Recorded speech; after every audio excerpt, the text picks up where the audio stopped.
Good morning, everyone. The Community Redevelopment Agency meeting for February 11, 2021 will now begin. We will have the invocation this morning by Elder Paul Buster. Elder Paul Buster is the pastor of the New Macedonia Membership Baptist Church, and he has served since 2002, where he has established many programs such as the Odell Glover Educational Scholarship Program for high school students. He also has programs to feed the community, provides clothes and hygiene packets. Pastor Buster's objective is to preach, teach, and live the gospel, for the perfecting of the saints, also to work in and develop ministries that is edifying to the body of Christ. He resides in Tampa with his devoted wife for 25 years. He has 5 children and 9 grandchildren. Good morning, Elder Buster. Good morning.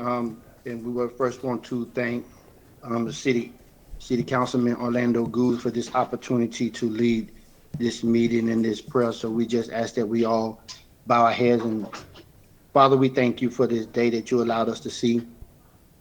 We thank you, Father God, for the minds and the hearts of the people that are present in this room and on this meeting. Virtually, Father God, are in the building. Father, we know that all things are done by you. So, Father God, whatever is accomplished today, Father God, we ask that you lead us and guide us in it. And we just thank you, Father God, for all that is going to be accomplished by your will and by your ways. And we give praise, thanks, and glory to you for each individual, each vision, each desire, each heart, and each mind. And Father God, we know that all our ways are not your ways. All our thoughts are not your thoughts. But whatever your ways and thoughts are, Father, we ask that you let us go by your ways and thoughts. In Jesus' name we pray. Amen. Pledge your allegiance, gentlemen. Pledge allegiance to the flag of the United States of America, and to the republic for which it stands, one nation, under God, indivisible, with liberty and justice for all. Madam Clerk, roll call. Vieira. Here. Dingfelder. Here. Maniscalco. Here. Carlson. Here. Cedro. Here. Miranda. Here. And Goods. Here. Mr. Massey, you give us the public comment rules and regulations, please, sir. Yes, sir. Good morning, board members. Morris Massey, CRA, Board Attorney. During this COVID-19 state of emergency, meetings of the City of Tampa Community Redevelopment Agency are conducted with a live in-person quorum of the CRA present in the City Council chambers.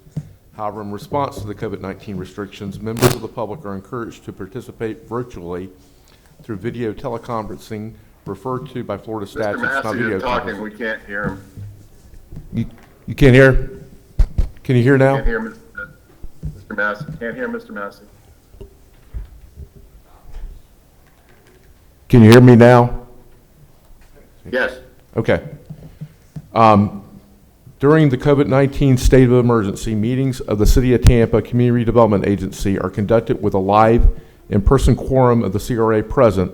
However, in response to the COVID-19 restrictions, the public is encouraged to participate virtually through means that are referred to by Florida statutes as communication media technology. These meetings are held in accordance with the CRA's emergency rules of procedure. The public and citizens of the City of Tampa are able to watch, listen, or view this meeting on cable TV, Spectrum Channel 640, Frontier Channel 15, and via the internet, tampagov.net/live stream. Members of the public are able to participate virtually in this meeting by using what is referred to by the state of Florida statutes and rules as communications media technology, or by the following alternative means. The public may send written comments by the internet or web, by email or U.S. mail to the city clerk or the CRA secretary, leave voicemail messages with comments, speak remotely during public comment with the use of CMT or communication media technology if they pre-registered, or participate by using communication media technology available on the second floor of Old City Hall. All written and voicemail comments for CRA matters must be received no later than 24 hours prior to the meeting in order to be distributed timely to CRA members and made part of the record. Written comments should not exceed 400 words. Public comments, pre-recorded and remote or in person during the CMT by use of CMT will be heard at the start of the meeting at the direction of the CRA board and should not exceed 3 minutes unless expressly allowed by the CRA. Thank you, Mr. Massey. I believe item number 1, presentation, accommodation, Mr. Ed Johnson. My understanding, Mr. Johnson has already received that at his home. Again, we thank Mr. Johnson for all his work. Any members would like to say anything in reference to that? Ms. Vieira, you recognized. That's a shame. I really think the world of Ed. I think he's such a great guy and has been such a valuable asset to this city. And we're just appreciative for all his service. You know, he is a very good man. He's also a man who's very dedicated to his faith. I believe he's Roman Catholic. And if memory serves me right, he was also honored by Congresswoman Kathy Castor, along with many of his fellow Vietnam veterans, for a welcome home celebration that the Congresswoman did maybe 2 years ago. So, you know, Ed's service to this community is long, deep, and wide, and it's thoughtful. And he's just always been a very nice gentleman and works hard and taken a lot of heat. And I just appreciate him. So thank you, Mr. Chair. Thank you, Mr. Vieira. Anyone else? Mr. Chair, thank you very much. Mr. Johnson has always been a valuable asset to the city of Tampa and to the citizens of Tampa. Ed, if you're watching, which I hope you are, thank you very much for the years and the dedication that you put in, not only to the city of but to the many CRAs that you have worked. Ed, you will be missed. Anyone else? Mr. Dingfield, you're recognized, sir. Thank you, Mr. Chairman. To me, Ed Johnson is one of those public servants that you never forget. I first met him when he was over at Hillsborough County. One of my fellow council members just said, taking on the toughest tasks, and then I think Pam Arroyo brought him over to the city and to the CRA, and again, taking on the toughest tasks. I love Ed Johnson, and we're going to miss him dearly. Thank you, Mr. Chairman. Anyone else? All right, we'll go right into staff reports. Item number 2. Ms. Vallon? Public comment. Public comment. My mistake. How many we do have, Suleen? Recorded or in person? So recorded, we do have 5 recordings and no registered speakers. No registered speakers this morning? No. All right, then we'll go ahead with recordings. Is there anyone on the second floor? On the second floor? My understanding there's no one on the second floor. I think she's checking.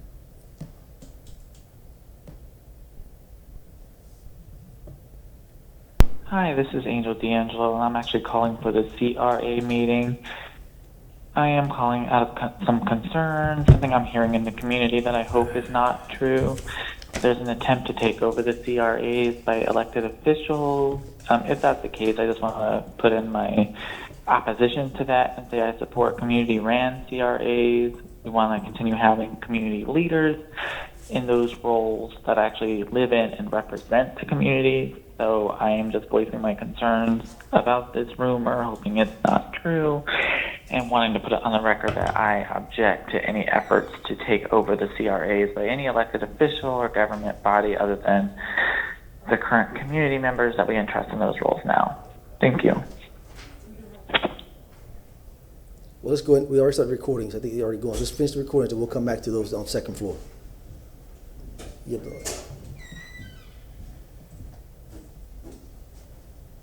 Hi, my name is Greg. I'm a resident of East Tampa, and it's come to my attention that apparently there's some folks in the city council that want to remove the East Tampa CRA lead, Ms. Connie Burton, and I just want to strongly speak out against that. I feel like the council should be more working with the elected leader versus against. We just saw an insurrection at the Capitol, so let's not try to duplicate that on a smaller scale. Because somebody might be saying some things that people don't like that much. I definitely feel like the city council should be listening to Ms. Burton a lot more. And regardless of whether everything can be done through the avenue of the CRAs, I feel like you should take her advice and also her opinion, and also try to implement some city policy to make those a reality. So again, let's support the elected leader that the people have elected, and let's make moves to help out the citizens of East Tampa. And please don't, muddle this up with some unnecessary politics. Thank you all for your time. Hope you have a good day. Yes, my name is Bob Watts. I reside at 5700 Mariner Street. And although this recording can't be used, I guess, for general land use, my comment is simply that we are overdeveloping in South Tampa. Everything south of I-275 is just getting so congested with these large condos and apartment complexes. My concern is several. One, road congestion, and most importantly, road evacuation in an emergency. I just cannot imagine that with the addition of all these, literally what would be tens of thousands of cars that are going to be coming in with all these apartments, that we have a plan in place to address hurricanes. With the last tropical storm that came in, it turned quickly and was quite concerning to a lot of people. So I just hope that the City Council take that into consideration in terms of amending the current plan and putting a temporary but immediate stop to development of condominiums and apartment complexes. That's it. Thank you. Hello, everyone. My name is Tom DeGeorge. My number is 813-390-3587. My address is 2504 East 10th Avenue, Tampa, Florida, 33605. And I also am the owner of Crowbar in Ybor City at 1812 North 17th Street. This past week, we had far more people in the district than we could even fit in our businesses. It was extremely dangerous. I've voiced concerns about increased crowds on special nights like this and things like the Super Bowl. And certainly, we had it happen New Year's Eve and Halloween, and it's going to happen when WrestleMania comes to town, and it's very unfair to our businesses there. I'd like to see a workshop group to talk about this kind of stuff, and I'd like to be a part of it. I've asked to be a part of this planning for quite some time. It's a big public health and safety crisis for our communities. We can't just protect the stadium and NFL experience zones and leave our communities to suffer and get sick. It's not fair. All right, I look forward to hearing from you. Thank you for your time. Hello, my name is Ardesha Floyd, and I am a Tampa resident. I'm calling into the CRA today to oppose any overtake of the CIA by the City Council or by Orlando groups, by anyone. That's not the current head of the CRA, which is Ms. Connie Burton. I think it's absolutely blasphemous, disgusting, obscene, and frankly, white supremacist that this is happening. We scream, protect, and listen to Black women all the time. But then in cases like this, we have a Black man with more power literally using that power over a Black woman. So yeah, I just wanted to call out the blatant white supremacy in that. Again, say once again that I oppose any overtake of the CRA and would like to see Ms. Connie Burton continue to serve as the head. Thank you. I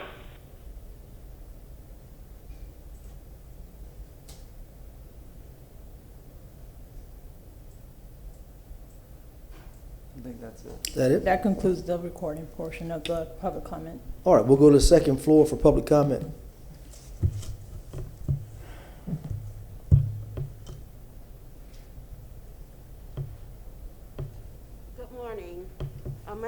Carol Williams Ransom. I live at 3030 Republica de Cuba in Tampa, Florida, 33605. I do live in VM Ybor, and I have attended every CRA and CAC meeting since October. The reason I came out this morning is because we have the comments that are circulating in the community that says there is no participation from people who live in these communities. My former address, and my family still resides at 3507 East Genesee Street in Tampa, 33610, which is considered Rainbow Heights. In the old days, it was known as Montana City, and somebody in Rainbow Heights decided that we needed to combine the groups, which a lot of us still don't agree, and that's the reason we don't show up for your meeting. Today I came out because just wanted to reiterate that we are very specific in our needs. And for a very long time, the needs of the people in East Tampa have not been addressed fully. We do want to thank those who went before us, but we still have our greatest concern, which is blight.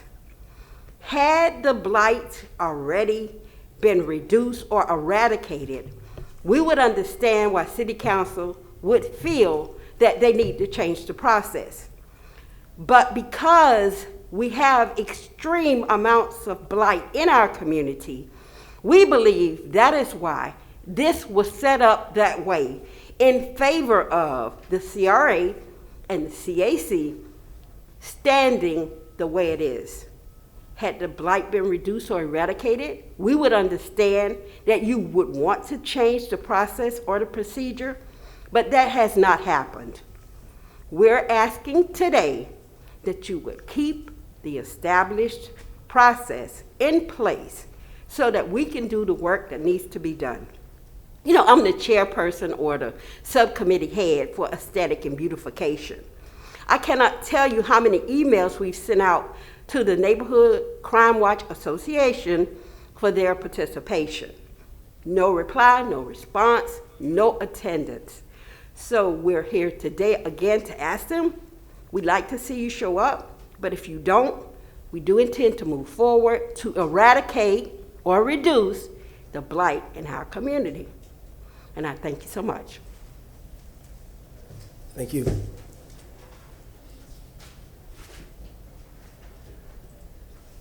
Anyone else?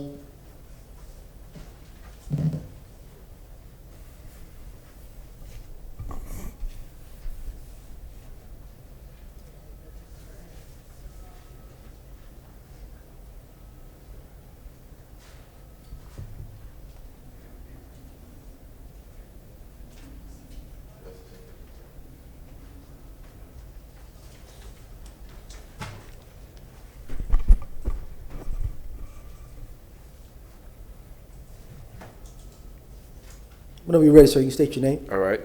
My name's Getulio Gonzalez Militieri.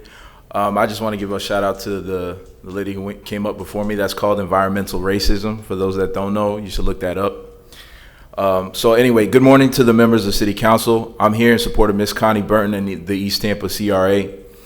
I find it disturbing that you would so easily subvert the democratic process and attempt to wrest control from the current East Tampa CRA. They were elected by their community for a 2-year term, and already you're looking for ways to take away East Tampa's autonomy and self-determination.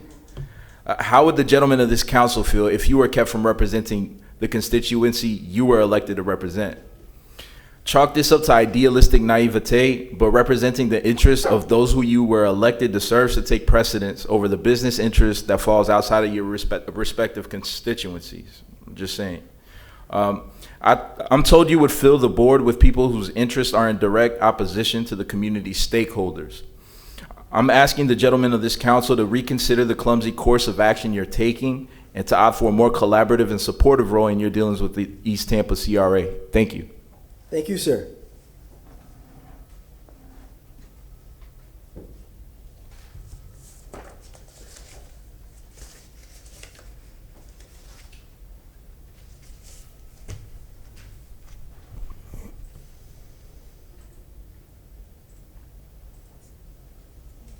Good morning. Good morning. My name is Reshima McCoy, and we have a family home on Genesee, Rainbow Heights, and we've since the 1980s. So I have a vested interest with my family and a lot of the community members out there in the area. So I am part of the CRA and been coming to the meetings. And I think that I'm also a supporter of Connie, and I believe that, you know, things are, you know, whatever's been going on, you know, things haven't been working as well, and we do need to, you know, move forward with cleaning up the blight, move forward more positive in a more positive manner. And I've heard, you know, a lot of her testimony of how she's helped and do a lot of that areas, and I want to keep that going and I'm a major supporter in everything that I can do, and I want to continue to show support in that area, and I wouldn't let anything stop me from it. So thank you. Thank you.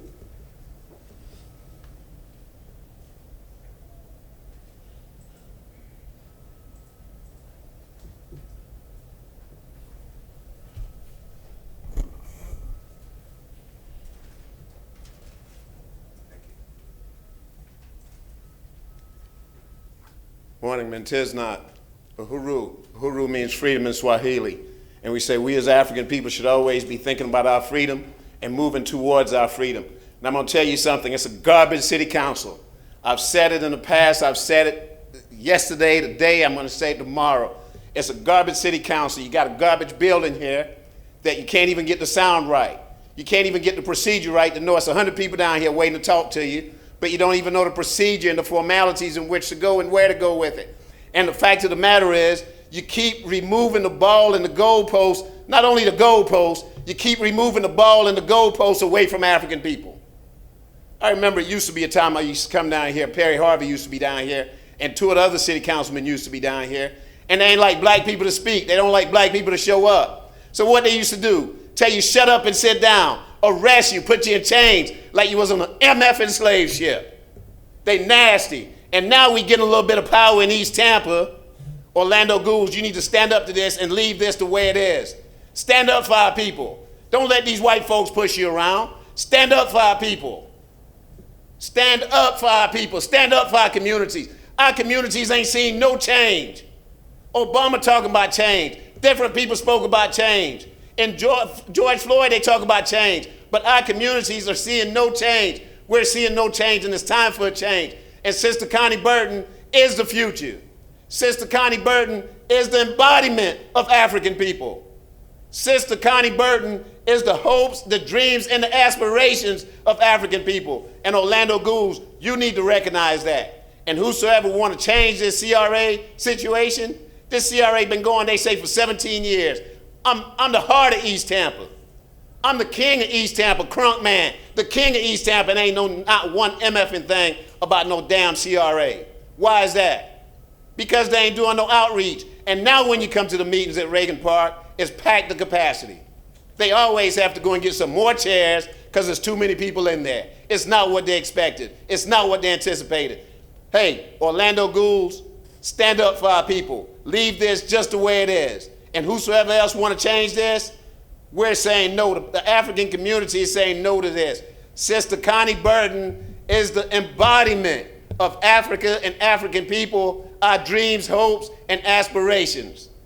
And we want to leave it just that way. That sister know which way this should go, and that's the way it should go. And give her the opportunity to let it go in that direction. And as stated previously, that officer, P.J. Gray, or whatsoever his name is, he needs to be off the Tampa Police Department. He needs to be off the Tampa Police Department. It's a lot of nonsense going on that where African people are being violated, from these bicycle stops to whatsoever else they've been doing. And all that have to change. We have to see some real change. We have to see some change that have some substance in it. Thank you where for your our comments, youth sir. can say, hey, it's time for a change, and we've seen a change. Thank you for your comments, sir. Thank you.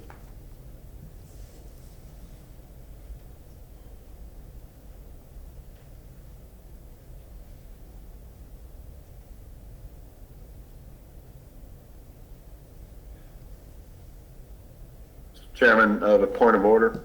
Yes, sir, Mr. Dingfelder.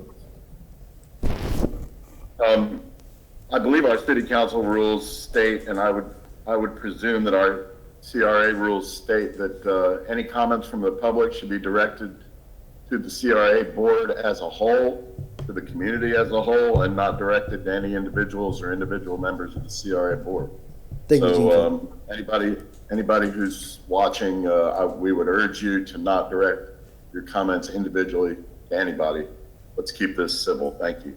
Thank you, Mr. Tingfellow. Ms. Carlson, you recognize. No, I want to second that. You know, we approve things or don't approve them as a group, and so, you know, hit us all, but please don't hit people individually. You know, it's the processes, and we're all trying to change things. But also, besides the public comment, there's also the recorded messages, which are new during the pandemic and temporary during the pandemic.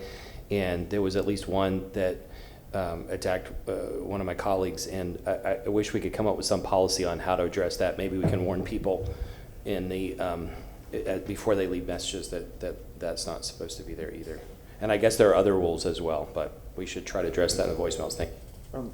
Thank you, Mr. Vera. You recognize. I thought I had, maybe my memory's off, in general city council, didn't I do a motion to look at that policy and rethink that policy, or am I wrong? I remember you brought Councilman it up. Scalco? I don't remember. Yeah. Just because, I mean, from my perspective on that policy, and mind you, I was made aware of it because I called someone out on it, and then I think to myself, you know, that's a policy that leaves so much discretion on city council members, which is when we're, you know, being praised, you know, no one's going to bring that up. But then when we're not, it can be brought up, like I did, by the way, probably incorrectly, like I said before.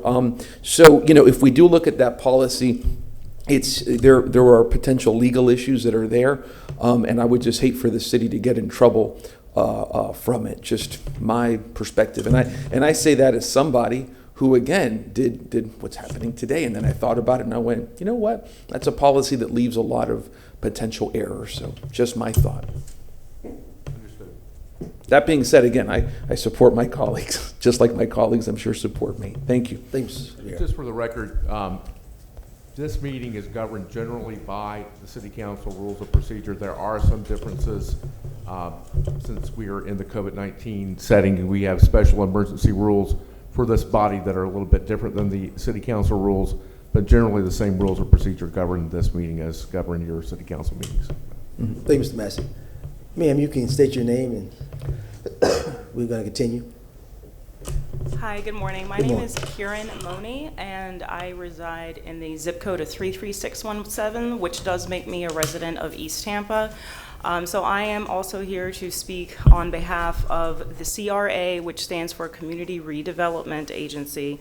And no one really is more of a pillar in the community and knows what that redevelopment would look like and be like for the people of East Tampa other than Connie Burton. So I'm here in support of keeping Ms. Connie Burton as chair and to make no changes to what is apparently being proposed or suspected. So that's, like I said, I'm just here in simple support of Ms. Connie Burton because the people of East Tampa, you know, do need that support and do need that representation, especially when you live in a certain area that doesn't have a direct representative in a governmental body such as the City of Tampa. Someone like Ms. Connie Burton is a necessary pillar of support that is needed. That's all. Thank you. Thank you.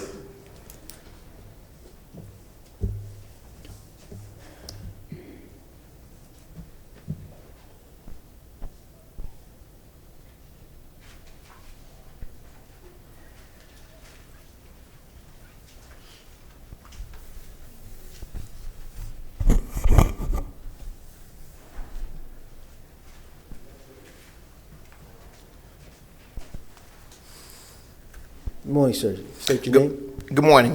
Clinton Paris. I serve on the East Tampa CRA CAC. I come this morning before this body, first recognizing Chairman Goods and asking that you all reconsider any effort to take away the power of the people of East Tampa to decide who sits on the CAC. My understanding is from the report coming on the item agenda number 6, from a legal staff is a recommendation that the CAC be appointed by the CRA board. East Tampa is a community that has been left behind for a number of reasons, and one of them is a lack of effective representation. The CRA stands as one of the entities in which the people directly control and have a say in what happens in East Tampa.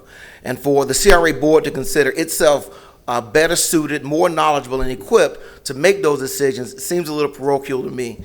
I think that power should be left with the people. You all are elected to serve the people, not to dictate to the people or take power away from the people. And if you were to change the way that the CAC is appointed, you'll be doing exactly that. As it stands now, the members of the community get to make that vote, and they live with that representation. And whether you think it's effective, best, or you like the personalities on it is irrelevant. It is what the people decide, and that is what they're entitled to. So I would encourage this body to reconsider any effort to take power away from the people by giving the CRA board the authority to appoint the CAC members. Thank you very much for the time to speak this morning. Thank you, sir.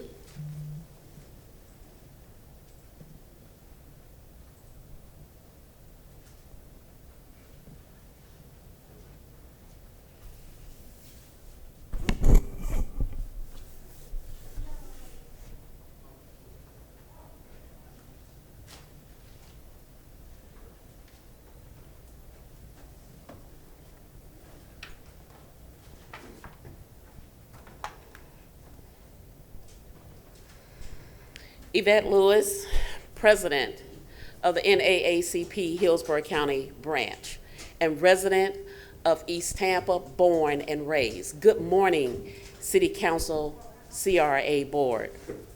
Happy Black History Month. Fannie Lou Hamer testimony to the Mississippi Democratic Party, is it relevant today? Her testimony was about respect for African American people. Her testimony was about how African Americans endured beating and hatred, all for the right to vote. When Fannie Lou Hamer took a group of people to register to vote, she discovered that the rules had been changed. I asked City Council and City staff why nobody notified the residents of East Tampa nor the CAC about this change today. Now, I want to address the chain letter that was sent to everyone. I asked City Council to ask everyone who sent those letters, when have the last time they attended a CAC meeting with the newly elected CAC, with the CAC people? Or even with the past CAC. Because see, none of them ain't been in no meeting. I know. You will be surprised at their answer. Fannie Lou Hamer. She had to fight for African Americans' voice to be heard before a lily white Mississippi Democratic Party. It is sad and hurtful that my city council representative don't even acknowledge nor speak to us because of an election. Now I ask again, is Fannie Lou Hamer's testimony relevant today? My request is City Council to give the newly elected CAC an opportunity to make change and turn East Tampa around. In the words of Fannie Lou Hamer, I am sick and tired of being sick and tired. Thank you.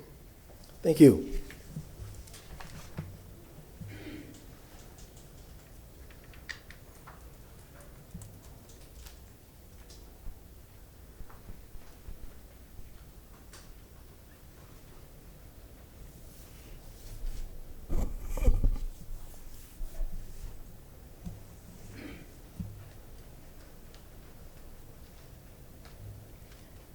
Good morning, Good morning. Board. I'm Connie Burton. And I'm just so honored this morning because in my mind, as we move in the spirit of African History Month, the theme song that keep playing in my mind is that in East Tampa, we are not going to let anything or no one turn us around. We have looked at the mission of the CRA, and what it has stated should be tangible goals that we can get to. How do we remove blight? How do we instill hope in our community? How we reduce poverty? We do it all by giving opportunity. We do it all by asking for the best of our community servants to step forward and to serve. How can they do that? Well, as they say, elections bring about surprises, and it was to my surprise that the community selected me amongst 6 new members to come and join a 13-member board. We have joined that board. We have been very active. We have reached out to the community. We continue to reach out to the staff to say, staff, reach out to the neighborhood associations and bring them along. That is our duty and responsibility. And then as we look at the existing issues inside of East Tampa, it is our responsibility as the board to see what will happen to reduce the stench of death that is resonated in East Tampa. Because East Tampa is part of District 5. District 5 continue to have the same problems. So we ask those people and community supporters that live within the new Seminole Heights, how our community has now been extended in Ybor City, please come and join the board. We have 8 subcommittees that people can be a part of, and we're asking and we are watching. I don't feel threatened this morning, not at all.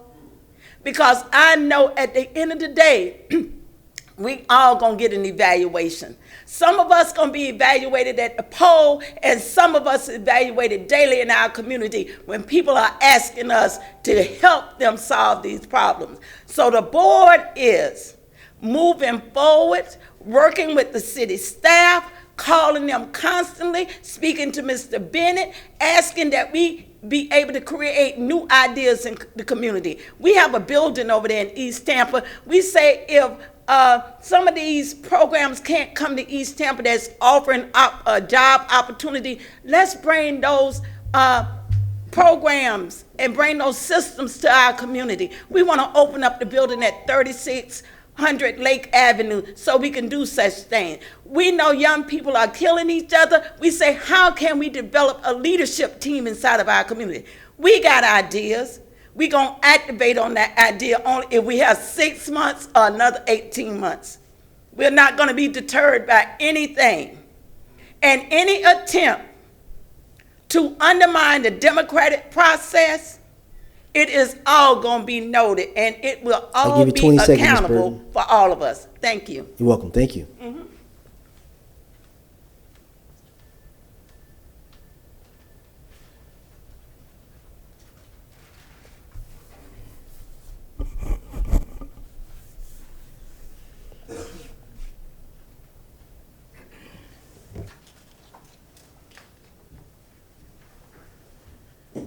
Hello, my name is Ernest Johnson, and I live at 2119 East Nedrow Road. But me and my family, we own property at 4212 Halifax in East Tampa. We own property on 44th in East Tampa. We also own property at off 22nd and 21st.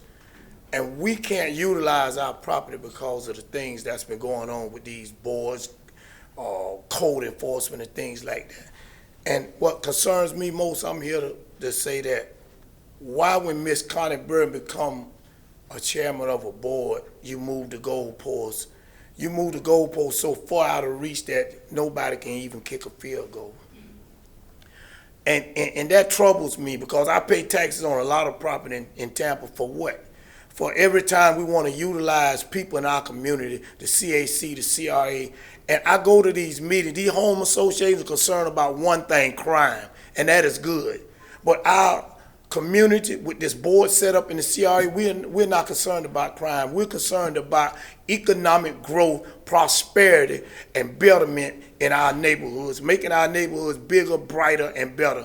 And these people that I go to these community neighborhood watch, these people concerned about crime, and there's a place for them down at the Tampa Police Department and see whatever they're gonna do. But these CRA, the AC, these boards have people that are progressive, Ms. Connie Burton and all the rest. These people have people who we can trust that's going to be for the will and the power of the people. Because wherever there's people, there's power. And you trying to change the goalposts, trying to change the game, is not going to, whoever you are, it's not going to change what we're here to do. Because the voting system says that we can vote you out no matter who you are. Because the people are tired. We're tired of the goalposts being changed. We're tired of us being looked at as we can't determine the destiny of our community. And we're going to be here today, and we're going to be here tomorrow. We're going to be here when you're gone, and we're going to change the community with this CRA, this CAC, and no one is going to stop that change. Thank you, sir.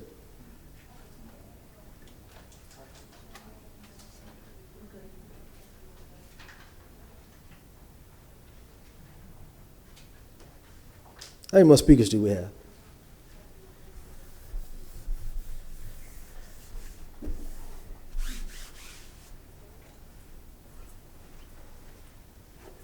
Good morning. Good morning. My name is Miss Dana, and I'm here to support Miss Connie Burton. Like the song say, a change had to come. And the change came when I met her. I just started going to the meeting, and I ain't gonna stop going. I mean, she been so supportive of the community, trying to make better for the community, and now y'all trying to change her out of there. We want to have better. Change has came, Miss Connie Burton. That's all I have to say. Thank you, ma'am.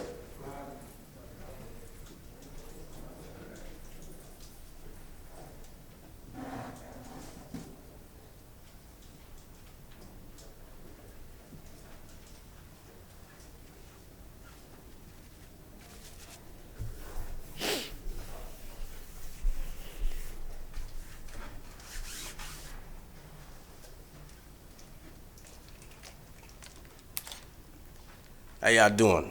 Morning, sir. Can you state your name for us, please? Hey, check it out. It's Black History Month, and I see y'all want to move. Could you state your name for the record for us, sir, please? Oh, Joshua Walker. Thank you, sir. I see it's Black History Month, and y'all want to move Miss Connie Burton. And, you know, I feel that's very, very bad, man. That shows me that y'all really, really don't care about us at all.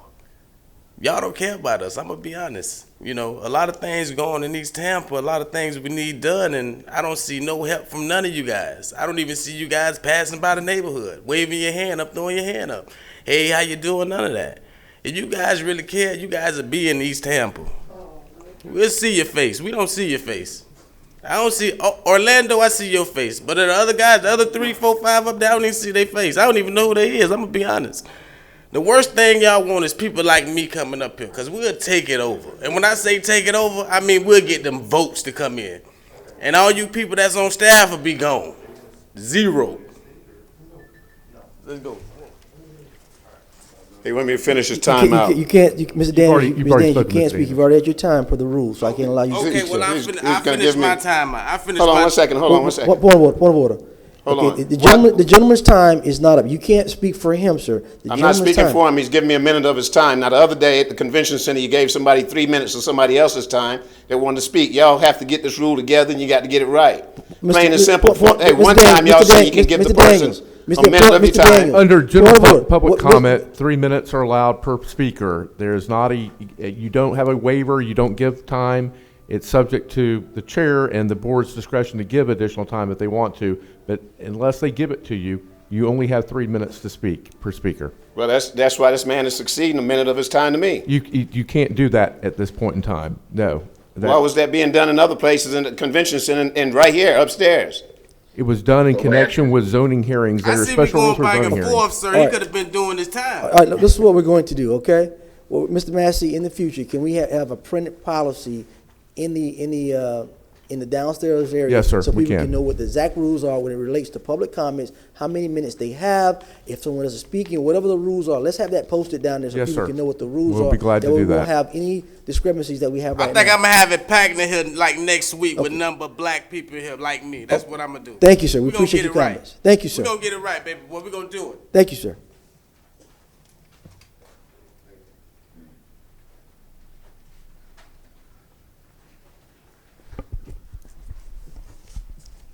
No more speakers.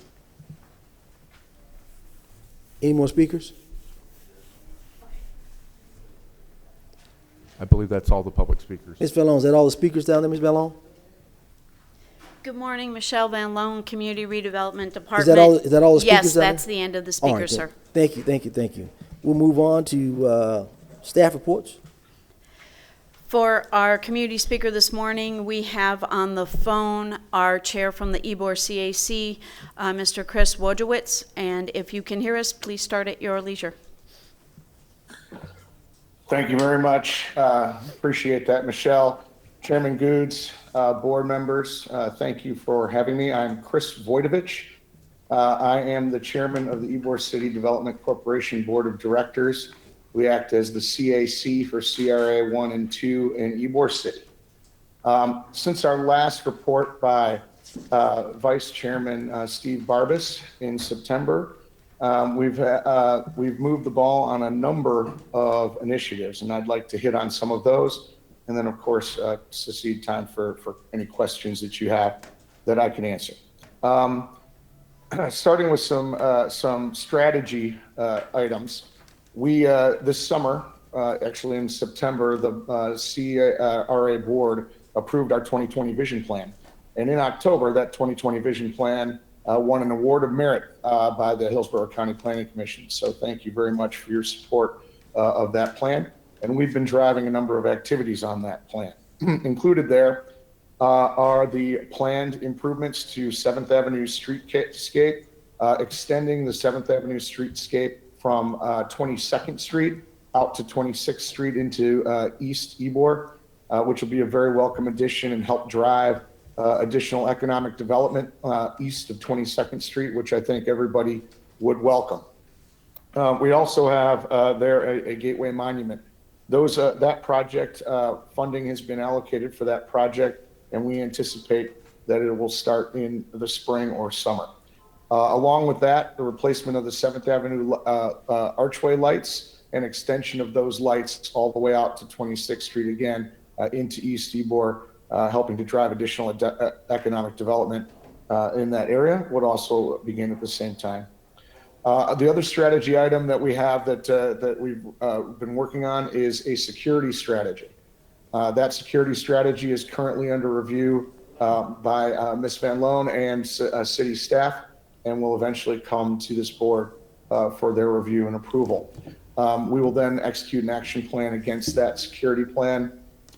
There were a number of security-related items in the 2020 vision plan that have been tied together so that we don't execute on them tactically, but we start thinking about security in the Ybor CRAs as a whole. I'd like to thank very much Major General retired Dave Scott for leading that special subcommittee and helping us pull this together. On the infrastructure side, we've worked to clean up and replace the litter baskets and tree grates throughout Ybor City. So over 90 between them of litter baskets and tree grates have been rehabbed and painted in preparation for making Ybor look a little better for the Super Bowl. Along with that, we also extended additional time for the YES team, the team that does the cleanup in Ybor City, and our pressure washing team to make sure that Ybor City was clean day to day throughout that event. On the economic development front, Hotel Hyatt had their ribbon cutting on October 21st, and a number of council members attended that. Thank you very much. That 178-room hotel represents a significant investment in Ybor City, it's a historic district, and we expect to see additional economic development because of that investment. So thank you very much to the Capitano family and the investors who made that happen. Other events that we had were opening of a number of businesses since October. The Copper Shaker, Cereal Holic, Casa Santa Stefano, Foundation Coffee, Hot Wax Coffee Shop, Show Bar, Big Daddy Crab and Daiquiri have all opened since our last report. Again, bringing new businesses to the district, driving economic development. I want to call out specifically the Casa Santa Stefano opening. I'm sure that Richard Gonsmart and the Gonsmart family is well known to this council. They invested significant funds in rehabbing the Ferlita Macaroni Factory, and that building happens to be east of 22nd Street and represents, I think, the beginning of a trend to see more development into East Ybor, which I think we would all very much welcome. And in terms of, another event that happened was the holiday decor that we put up in the tree lighting, and I would like to thank Chairman Goods for attending that event and having some kind words to say. So thank you very much, sir. In terms of culture and arts and how we're bringing more events to Ybor City, in November we launched the Heart of Tampa campaign, and we'd like to thank the city for allowing us to use Heart of Tampa as a slogan for Ybor City. And for those of you who've seen it, we've created a very nice collage in the shape of a heart of Ybor City iconic imagery. We've been handing out those hearts and clings to businesses so that they can display their Heart of Tampa pride, and we've been, of course, marketing that campaign through HCP, our marketing partner. We also, tied to that for the Super Bowl, created a Heart of Tampa masks that had the logo printed on them and gave them away at the visitor center and various locations in Ybor City to help with the city's outdoor mask mandate and also spread that marketing campaign. On the security side, in preparation for the Super Bowl and additional events throughout the course of the winter season, we did add, thank you to CRA board for approving enhanced TPD coverage. In essence, 7 new feet on the street, Thursday, Friday, and Saturday nights in the historic district. And we've seen the impact of that under the leadership of Sector F Captain Brett Owen, who has been a great partner to us throughout the course of his tenure taking over as our captain. Additionally, you heard public comments from Tom DeGeorge. Tom is one of the founding fathers of the Safe and Sound Initiative. That Safe and Sound Initiative went from 2 initial members to now over 700. These are businesses that have volunteered to follow CDC standards in their practices and make sure that they're keeping their patrons safe. And the city has helped with this process by creating stickers, window clings that businesses can display, letting people know that they are a safe and sound voluntary business. So a great initiative, and glad to see that taking off so well within our city, and we appreciate the city's support there. I think that that covers the bulk of, one last item.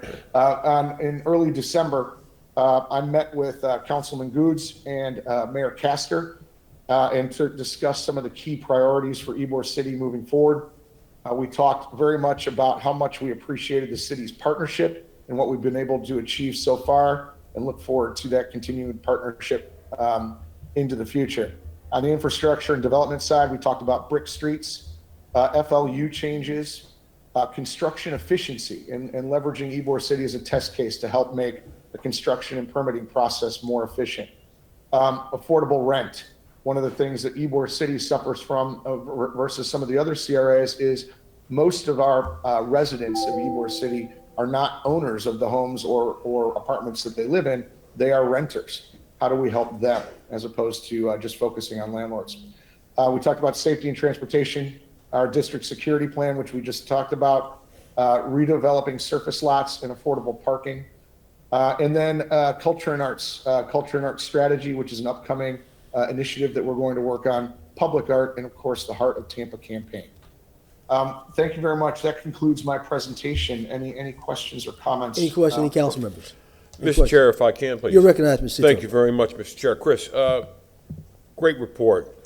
The years that I spent on the CRA, Ybor CAC, are finally paying off, especially with 21st and 22nd Street. When City of Tampa took it back over, we did what's called a street dieting, where we put it down to 2 lanes and widened the sidewalks.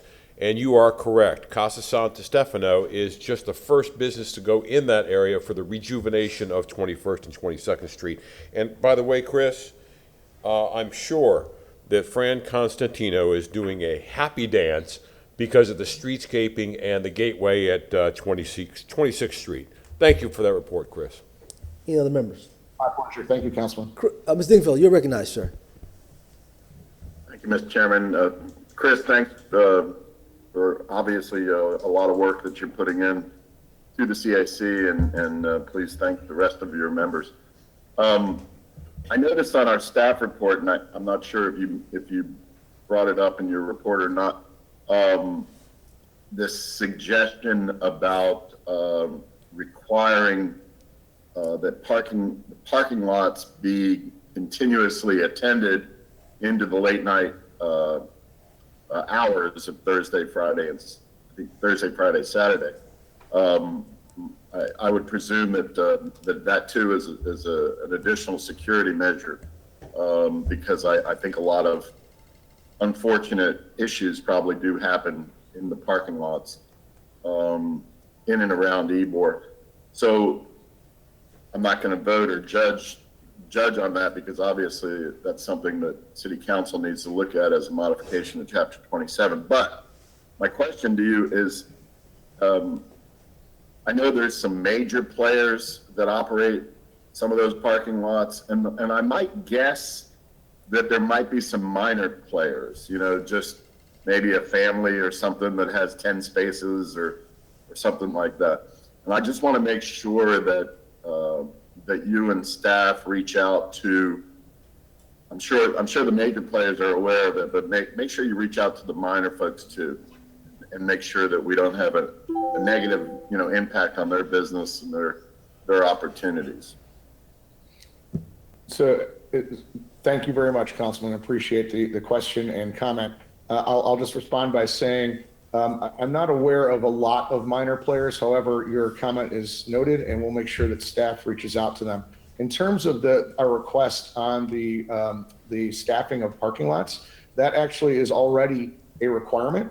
The problem is there is no ability to really enforce it under the current code, and this change will allow for enforcement.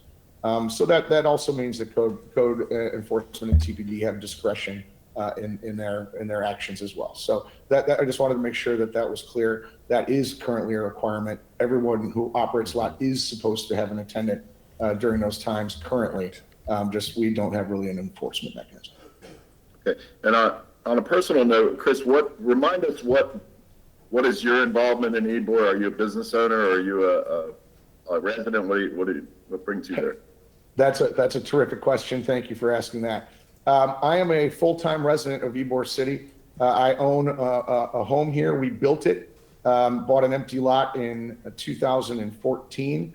Took us a couple of years to get through the process, but our home was completed in 2016, and my wife and I are full-time residents in the historic district, and we love living here. We do not have any business interest here or additional properties. We are just full-time residents.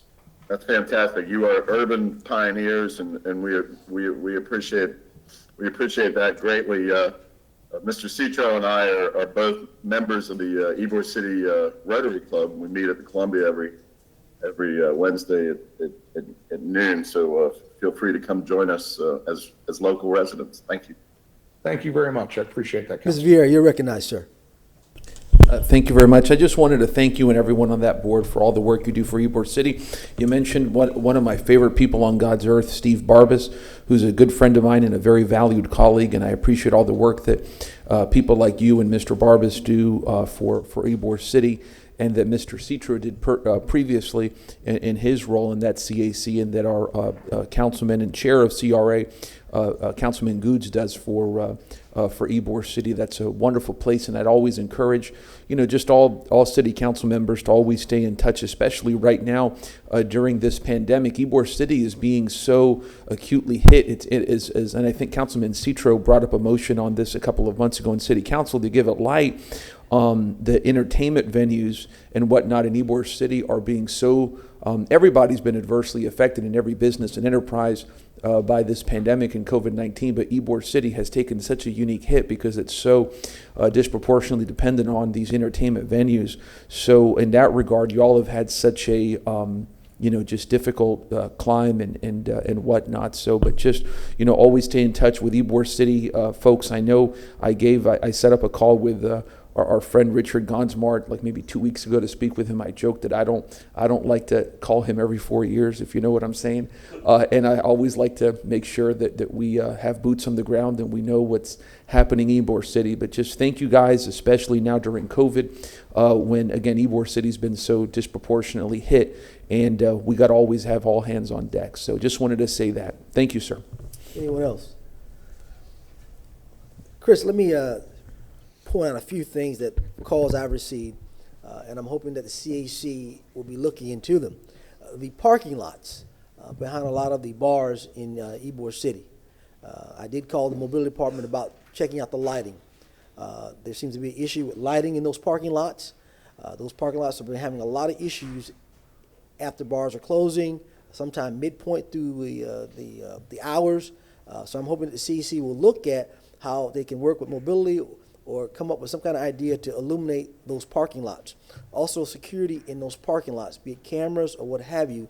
A lot of issues are going on. I'm getting a lot of calls about this. So hoping that your new security team that's working on those security suggestions kind of put my suggestion in as well to look at those avenues for a safer Ybor, because I'm getting a lot of complaints about a lot of things that are happening in the parking lot. So if you can take that back to your CC board, it'd be greatly appreciated.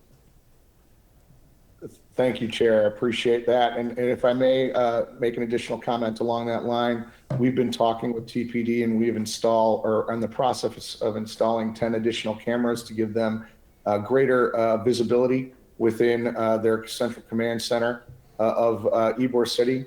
The coverage of the parking lots has come up, and it is something that we want to address.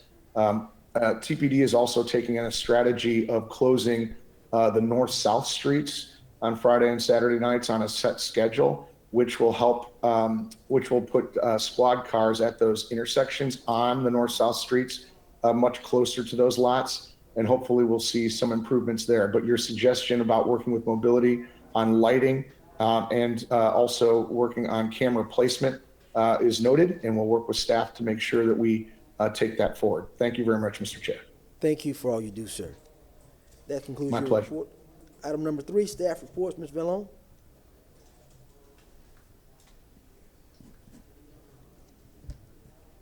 Your turn, Ms. Vallone. Ms. Van Loon? Sorry, there's noise. I couldn't hear as clearly Okay. on the sound. For item number 3, we have our monthly staff report, and I will bring up Valerie Farrell to kick it off with the report on the downtown CRA. Valerie?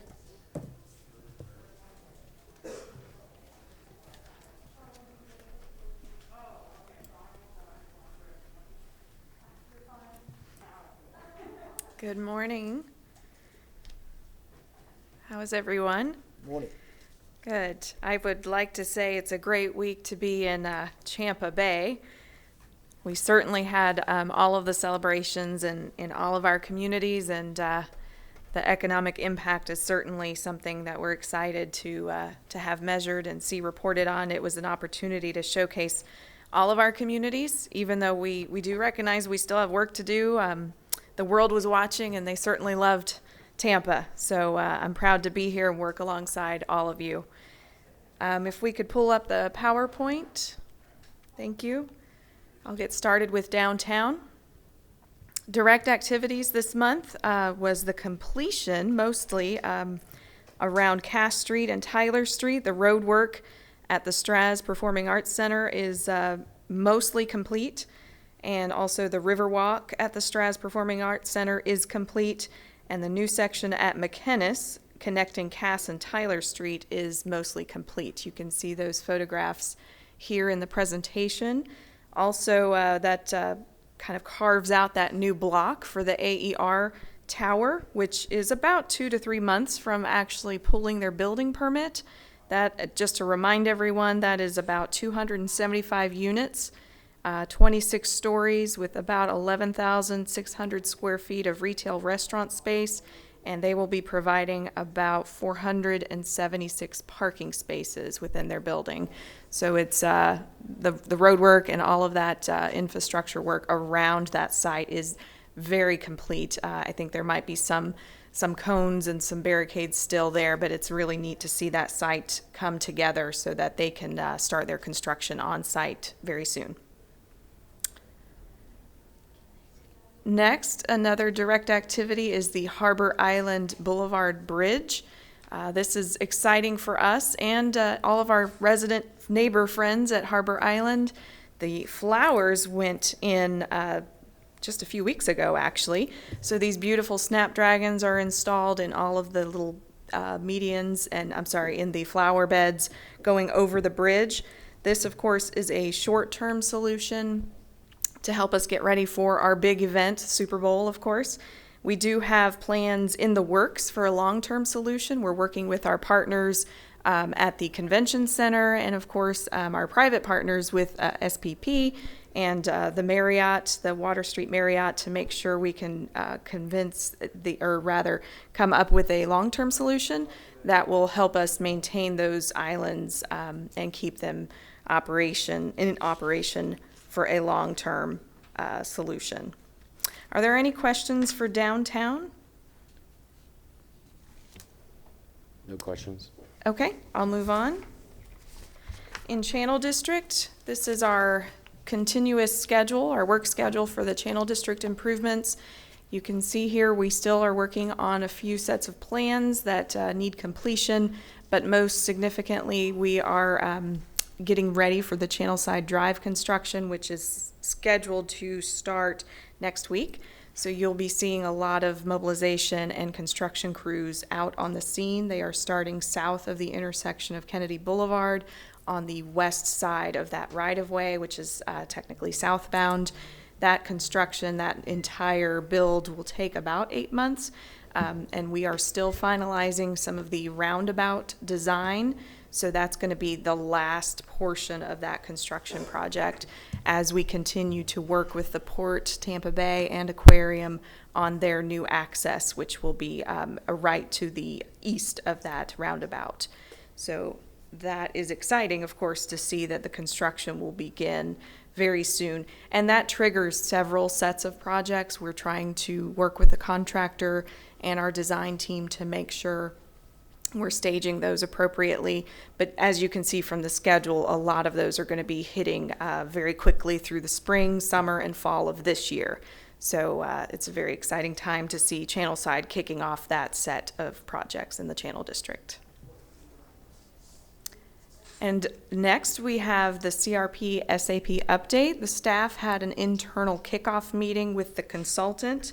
We're very excited to begin coordinating a data and analysis that they will need resources to begin reviewing. And we're working with our CAC members to have a kickoff meeting with them as well. And after those two items are put together and assembled, we will begin rolling out a public engagement plan. And please stay tuned because we hope to engage the CRA board as well. And that will also include public meetings and stakeholder interviews. Also, look forward to an invitation for the grand opening of Madison Street Park. Although construction has been done for quite some time, COVID has put a lot of those events on hold. So our Parks and Recreation team has been working diligently to schedule a ribbon cutting, and I believe that date will be mid-March. So look for that coming soon. We hope you all can attend. Any questions for Channel District? Any questions, gentlemen? You may proceed. Thank you. Next, we look at Tampa Heights Riverfront. Although we had no direct activities this month, there's been a lot of indirect activities, and this is mostly in part to my new role and just getting to know the community, I've been able to make some connections with Friends of the Riverwalk, in addition to the downtown partnership, how we have some overlapping activities there. The Friends of the Riverwalk are trying to, as they always do, make sure they have events that are activating the Riverwalk and making a connection to downtown. So they've had some events over the holidays, and in that process, we've been brainstorming about how we can continue to do so safely. A lot of that was virtual activation. So, of course, the partnership and the Friends of the Riverwalk have some of those same goals. And in doing so, they're getting their annual report together, and they are also updating their downtown map, their Riverwalk map. And so I've been working alongside with Mary Beth Williams and the downtown partnership staff. And that connection really it goes across 3 districts. It's the Tampa Heights Riverfront, downtown, and Channel District. So it's really been a learning process and very cohesive process to see how that touches all 3 of our CRAs here. And lastly, the Tampa Heights Civic Association has reconvened. They've made elections to their new board. I'm excited to actively participate with them, just because it's a great connection between Tampa Heights and the riverfront, which is technically our CRA boundary, and then also connecting into downtown, because the Tampa Heights Civic Association really does have an active participation in both of the communities here. So I'm looking forward to meeting with them and playing an active role in seeing what their needs are within the CRA boundaries that I serve. So are there any questions for Tampa Heights Riverfront? Any questions, gentlemen? You may continue. Thank you. Lastly, I have Central Park CRA. The Tampa Housing Authority recently held the grand opening for the Meacham Urban Farm, and that was a great success. It is going to be open now on Saturdays. It's a very special place for the community. I think that overall, we can all agree that this is a special place. They would like to see, and many other communities would like to see, how it can be replicated in more urban neighborhoods. So I'm working with the farmers who were able to build this on their own, which is quite impressive, on how we can maybe write a best practices guide and offer it to others who are interested in doing it in their neighborhoods or in their communities, so that we can help others who hope to do something that is a sustainable, organic farm that can help serve their communities. Also, just exciting things happening at the Central Park CAC. There's a lot of discussions and brainstorming on activities that we can plan within our current fiscal year, including new grants and programs and the opportunities for the Central Park area. So we're excited to collaborate with them on that. Indirect activities for the CRA include Encore's continuing of construction of their market rate apartments at Legacy and Independent, and their design is 50% complete at the Adderley, which is the grocery store location, and the 50-50 mix of affordable and market rate apartments. That's on the most eastern side of their development site, and you'll see there the site plan that kind of points to that location. Are there any questions for Central Park? Any questions? Well, gentlemen, let me say that I attended the Meacham event. It is a sight to see, looking at fresh fruit and vegetables to be sold to communities. It's in some of the incentives they have to come out there to purchase and giveaways for families in that area. The area is really, really growing. It has a tremendous transformation at this time. And I'd like to thank the Housing Authority, the Hillsborough County School System, and of course our folks in the city that worked to get this project going, and those all folks who are all involved. So great project for Meacham. You may continue. Very much. Mr. Chair, I Ms. think Dingfield, Mr. you're Dingfelder recognized. had- Ms. Dingfield, you're recognized. Oh, thank you, Mr. Chairman. 2 things. Number one, in regard to the Adderley and the potential grocery, I've always been a little skeptical because once the Publix went in Channelside, which is wonderful, to service, Channelside, Harbor Island, et cetera, but I always was a little skeptical whether or not it was realistic for a full-blown grocery to go right up the street on Nebraska there. Do you have any sense of that? Is they making any headway with a full-blown grocery, or are we looking perhaps at a smaller a smaller store. That's number one. And number two is I just wanted to give you personally a shout out and thank Michelle. Michelle hired 3 or 4 new people, including yourself, and you've obviously all hit the ground running and are doing great. So thank you, Michelle, and thanks to you and the other newcomers, for jumping right in, and you obviously have a good sense of what's going on. Thank you. Thank you. I'm happy to be here.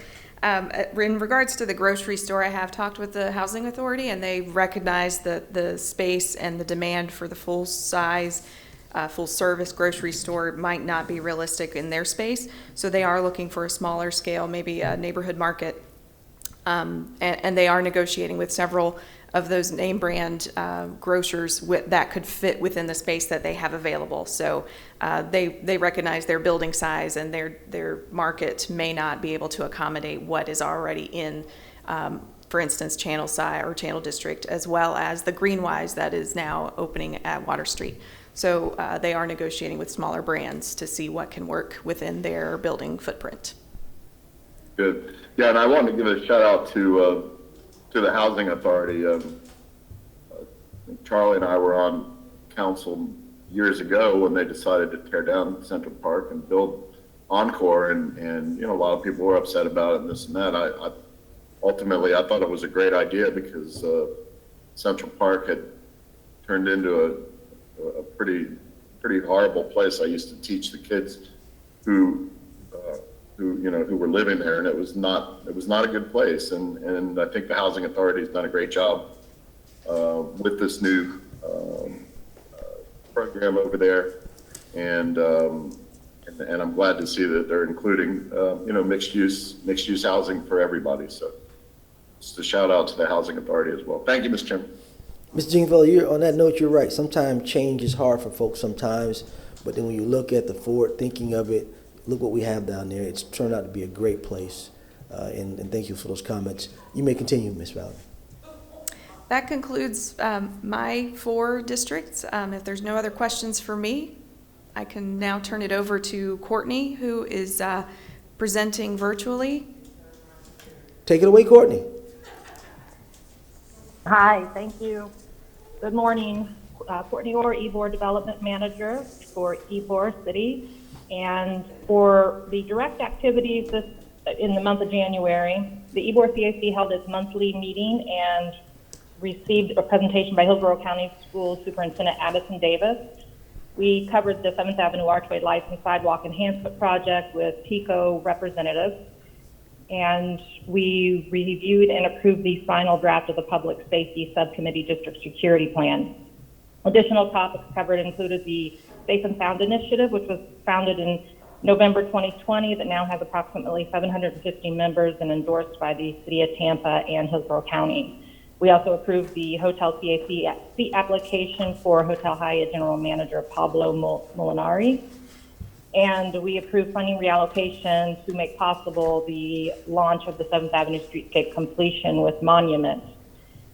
The Ybor City parking lot personnel code changes also were supported by the group. And here on this slide, you can see in detail what those changes entail. Next slide, please. Additional ordinance reviews are occurring with legal and appropriate city staff department. These items are listed here, and staff is in the process of identifying stakeholders to meet with mobility department staff to address upcoming parking rate changes.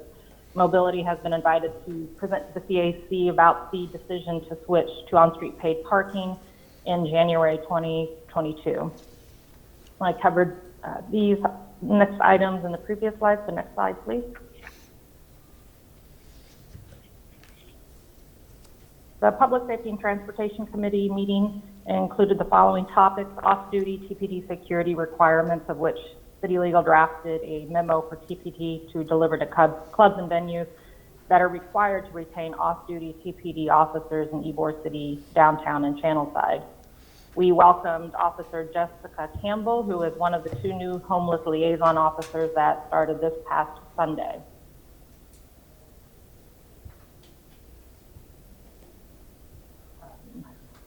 let's see, I think we're, okay, next slide, please. We are thrilled now to be holding coordination meetings with the selected consultant as we gear up for the 7th Avenue Streetscape Rehabilitation Project. And that will help us to replace adobe brick and affected hexagon pavers during that project. So that'll really spruce up 7th Avenue.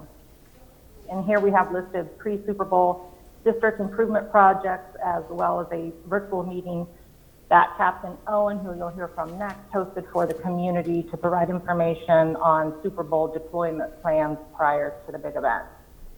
Next slide, please. Staff attended the ribbon cutting of Cereal Hall Cafe and Bar. It offers an atmosphere for all ages. It's a pretty fun place. I really encourage you, a fun environment. I encourage all of you to go check that out. But it definitely offers a unique experience. And those that were lucky enough to have our childhood during the 80s will have some fond memories brought back to life from the decor that the owner has selected in the space. It's located at 1909 North 15th Street. And lastly, Visit Tampa Bay launched a social media campaign to give away Hard as Tampa face masks, and promotions were on Facebook, Instagram, Twitter, and pickup was at the Columbia gift shop and the Ybor Visitor Information Center. And you can see there pictured is what those masks look like. And we're still continuing to hand them out free for those who pop in to the Ybor chamber to pick one up. And that concludes my report. Thank you, Ms. Orr. Any questions, gentlemen? All right, Ms. Van Loan, who's next? We are now queuing up Jesus for the West Tampa report. Thank you. Good morning, CRA board members. This is my report for the West Tampa CRA area, and after that would be the Drew Park. The CAC continues to have pretty successful hybrid meetings. Our last meeting was over at the MLK Center. The technology there wasn't the best, but we made do, and our next meeting, hopefully we have it back at the Barksdale Senior Center. We have pretty good success there as far as with hybrid meetings. I continue to meet and work very closely with the CAC members and subcommittee members. So Mr. Joe Robinson, I'm very close with him now, so we work on projects together very closely. As far as the revisions to the West Tampa overlay, which is for certain development standards out there, that was passed by City Council on February the 4th on second reading. As far as some of the indirect activities that are going on in this CRA area, TICO continues with its 2 projects to extend power over to the West River development. They have a phase 1 and a phase 2. Staff continues to work very closely with the contractor and city staff to minimize disruption to the community as much as possible. The Main Street Corridor study, staff there has basically concluded their interview stage. They're still doing interviews whenever a resident wants to talk to them, but mainly for the most part, they've concluded the interview stage and data collection phase. Now they're moving into their next phase of analyzing that data so they can start producing a draft report. Construction continues for the 3 7-story buildings that are being built over there in the West River development. And again, staff continues to work closely with those contractors and Tampa Housing Authority to make sure there's minimal disruption. Construction also continues for the Foundry NoHo, which is a multifamily community that's being constructed between Lemon and State over by Howard and Armenia.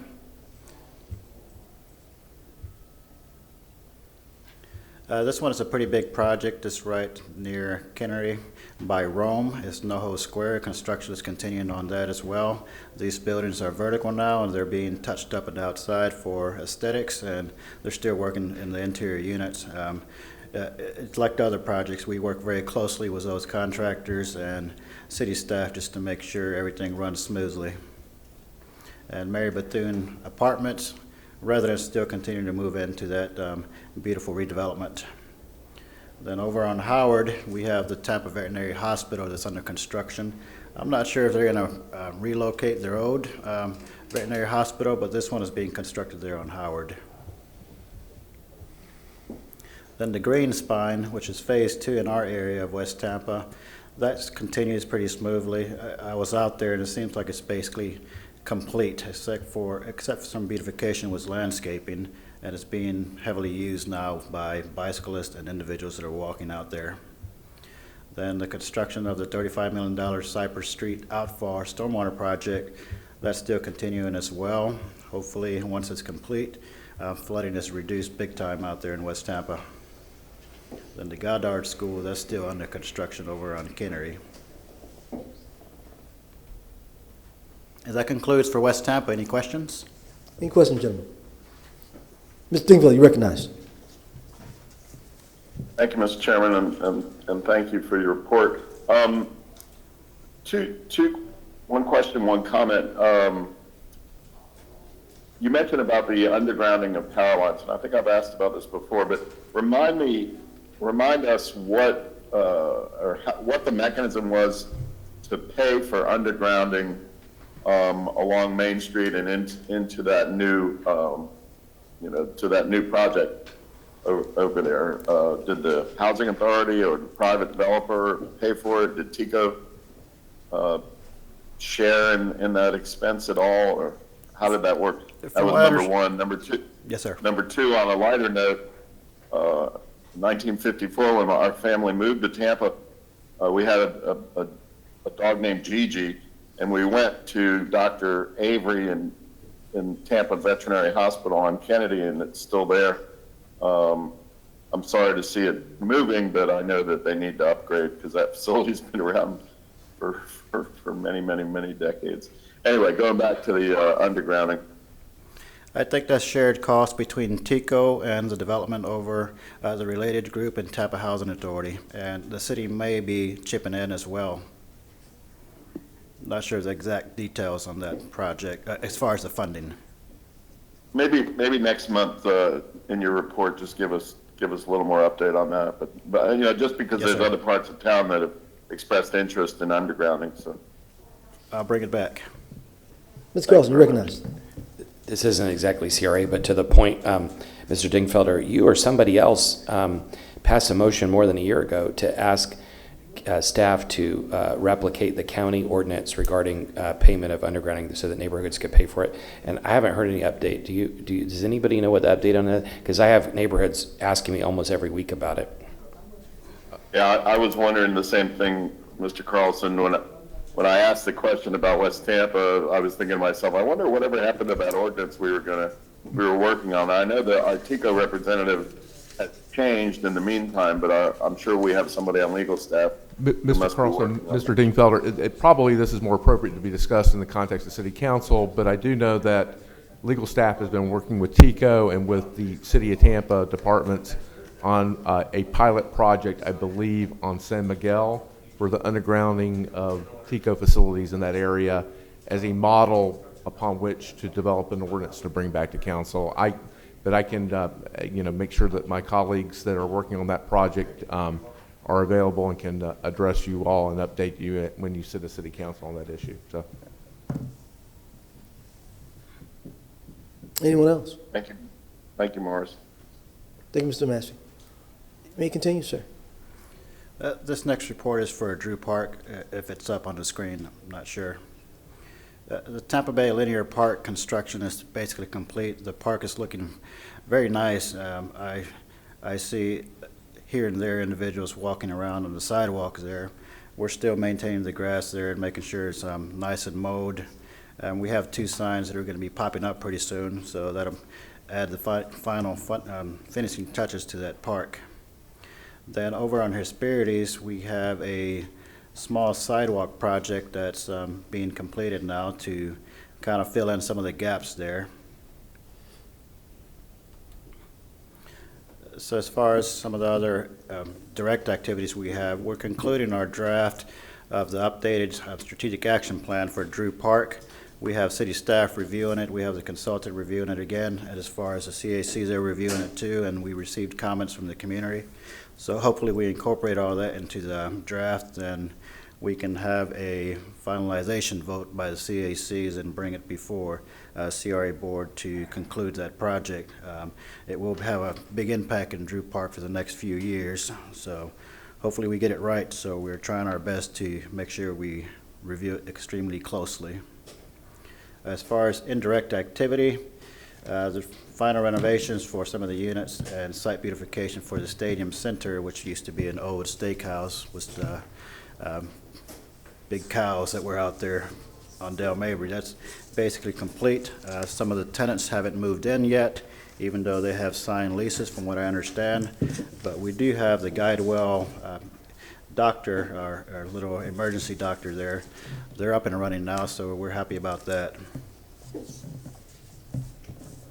And that concludes for Drew Park, if you have any questions. Any questions, gentlemen? You may continue, sir. That's it. Thank you. All right, Ms. Van Loan, who's up next? In 1 second, we'll be bringing up Brenda Thrower on East Tampa.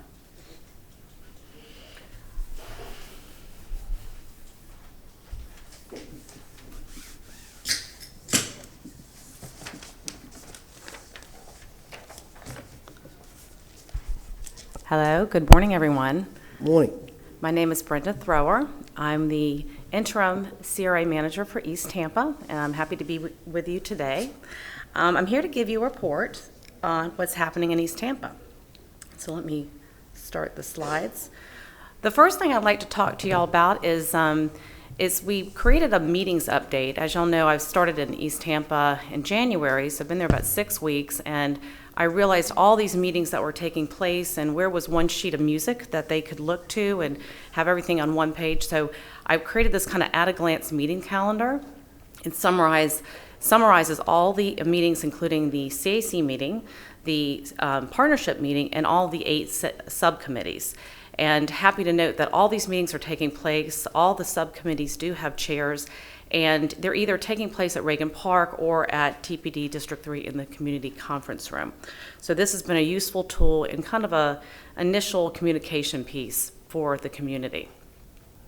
Next, I'd like to share with y'all what's happening with the strategic action plan. This is, of course, an exciting process that's going on in the community and really an effort to reach out to the entire East Tampa CRA district, including all the neighborhoods and everyone all the 14 neighborhoods that are part of it. We started something called walking tours, and we successfully had our first walking tour in January, the end of January, January 30th. We covered the neighborhoods of Jackson Heights and Bellman Heights, and we had really good attendance and input from area residents. These tours are conducted with our consultant firm, the GIA Consultants, and really meant to be conversational opportunities for the neighborhoods to engage with the consultant, walk the neighborhoods, and really share what's going on and the needs and the issues that they see, that they'd like to see either improvements on or what have you. The marketing and communications for the project is also everything is on a website, so it's weareeasttampa.com. So we've sent press releases out. There's been Sentinel ads, email blasts, everything, a lot of outreach to the community to make sure they know that these walking tours are going on. So this is exciting. We are going to be moving we took a break for Super Bowl because we knew that we probably wouldn't get good participation last Saturday, but we're moving forward on February 13th, 20th, and 27th. So this weekend, we will be having 3 tours. We will be handling the Southeast Seminole Heights neighborhood, meeting at Giddens Park. We will be then moving into the Ybor Heights neighborhood, where we will meet up at Reagan Park, and then we will also be doing the VM Ybor and North Ybor neighborhoods, and we'll be meeting there at Cascaden Park. So all of these are concurrent tours. You meet up at 10 o'clock. You don't need a reservation. You just show up and come on out and walk the neighborhood with the consultant and team and give us your input. This right here, just so you know, is an example of some of the ads that we put out in the Sentinel and a couple of other publications, even the La Gaceta we did this weekend, so we're trying to get the word out as best we can. Here's just a few pictures to show you some of the activity during these walking tours, where you have people having conversations with the consultant. We have a picture down there in the right corner showing a real active Jackson Heights neighborhood that came out and participated. And then just showing you an example of what folks get. They get a face mask, they get water, they get a sanitizer, they get a map. We're really trying to make sure we're COVID safe during these tours, even providing safety vests as we walk. Moving along, y'all know this is my favorite chart. I'd love to look at timelines. So I wanted to make sure that y'all knew that we were on schedule with this, with the SAP. We are now in the yellow area. We're in the January, February. It's during the public input part of the SAP, and that's where we're doing the feats on the street right now with the walking tours. Moving along, the tree trimming grant. I just wanted to again mention this program is ongoing. It's still popular. We are doing very well on getting applications processed now, and also just so you know, we're kind of reaching somewhat of the budget. We're about 80%. So as we move forward in this grant program, we'll be coming back to you in the future on replenishing that program fund and keep it going if the community. As the community wants it. We're always looking to evaluate it, so we're going to do that as well, and we've already started those conversations. Lastly, we have just a notable event, and actually it's funny, this event really didn't take place on February 6th, but we did get an opportunity in East Tampa to get a little piece of the Super Bowl. There was a community fair that was set up. It was postponed. It's going to take place on March 13th at Reagan Park. It's a community resource fair to kind of connect residents to community resources. This was a sanctioned Super Bowl event, and although the event didn't take place, there is activity that has already been going on in Tampa and in East Tampa, particularly with the renovation of some of the low-income housing folks there that were able to apply for some of these grants. So that pretty much concludes my report. Are there any questions? I saw Mr. Dingfield's hand first. You recognize, sir. Thank you. Thank you, Mr. Chairman. Thank you, Brenda. I think the walking tours sound really neat. I'm gonna try and attend one upcoming. But just curious, and I know you'll give us a full report along with the consultant as we move, into the spring. But what sort of feedback are some of the people giving in East Tampa as we stroll through the neighborhoods? Anything off the top of your head? It's very interesting. You really see a community totally different when you're walking it, and they've pointed out all sorts of issues. There's everything from street sidewalk improvements. There's been pointing out of improvements they want to see maybe to parks. They want to see programs for the community, vacant lots, obviously, opportunities for economic investment. It's really been across the board. And what's interesting, all the neighborhoods, and we've only done 2, but I'm going to suspect that as we move through these neighborhoods, they're all different. And at least all the neighborhood presidents have told us, because we've had a little meeting with them before we come, that, my neighborhood's different than this neighborhood, and you're going to see this and that. So, I think it's just too early to give a synopsis of all the comments, but it's pretty typical that you would find with folks walking around and kind of sharing their needs.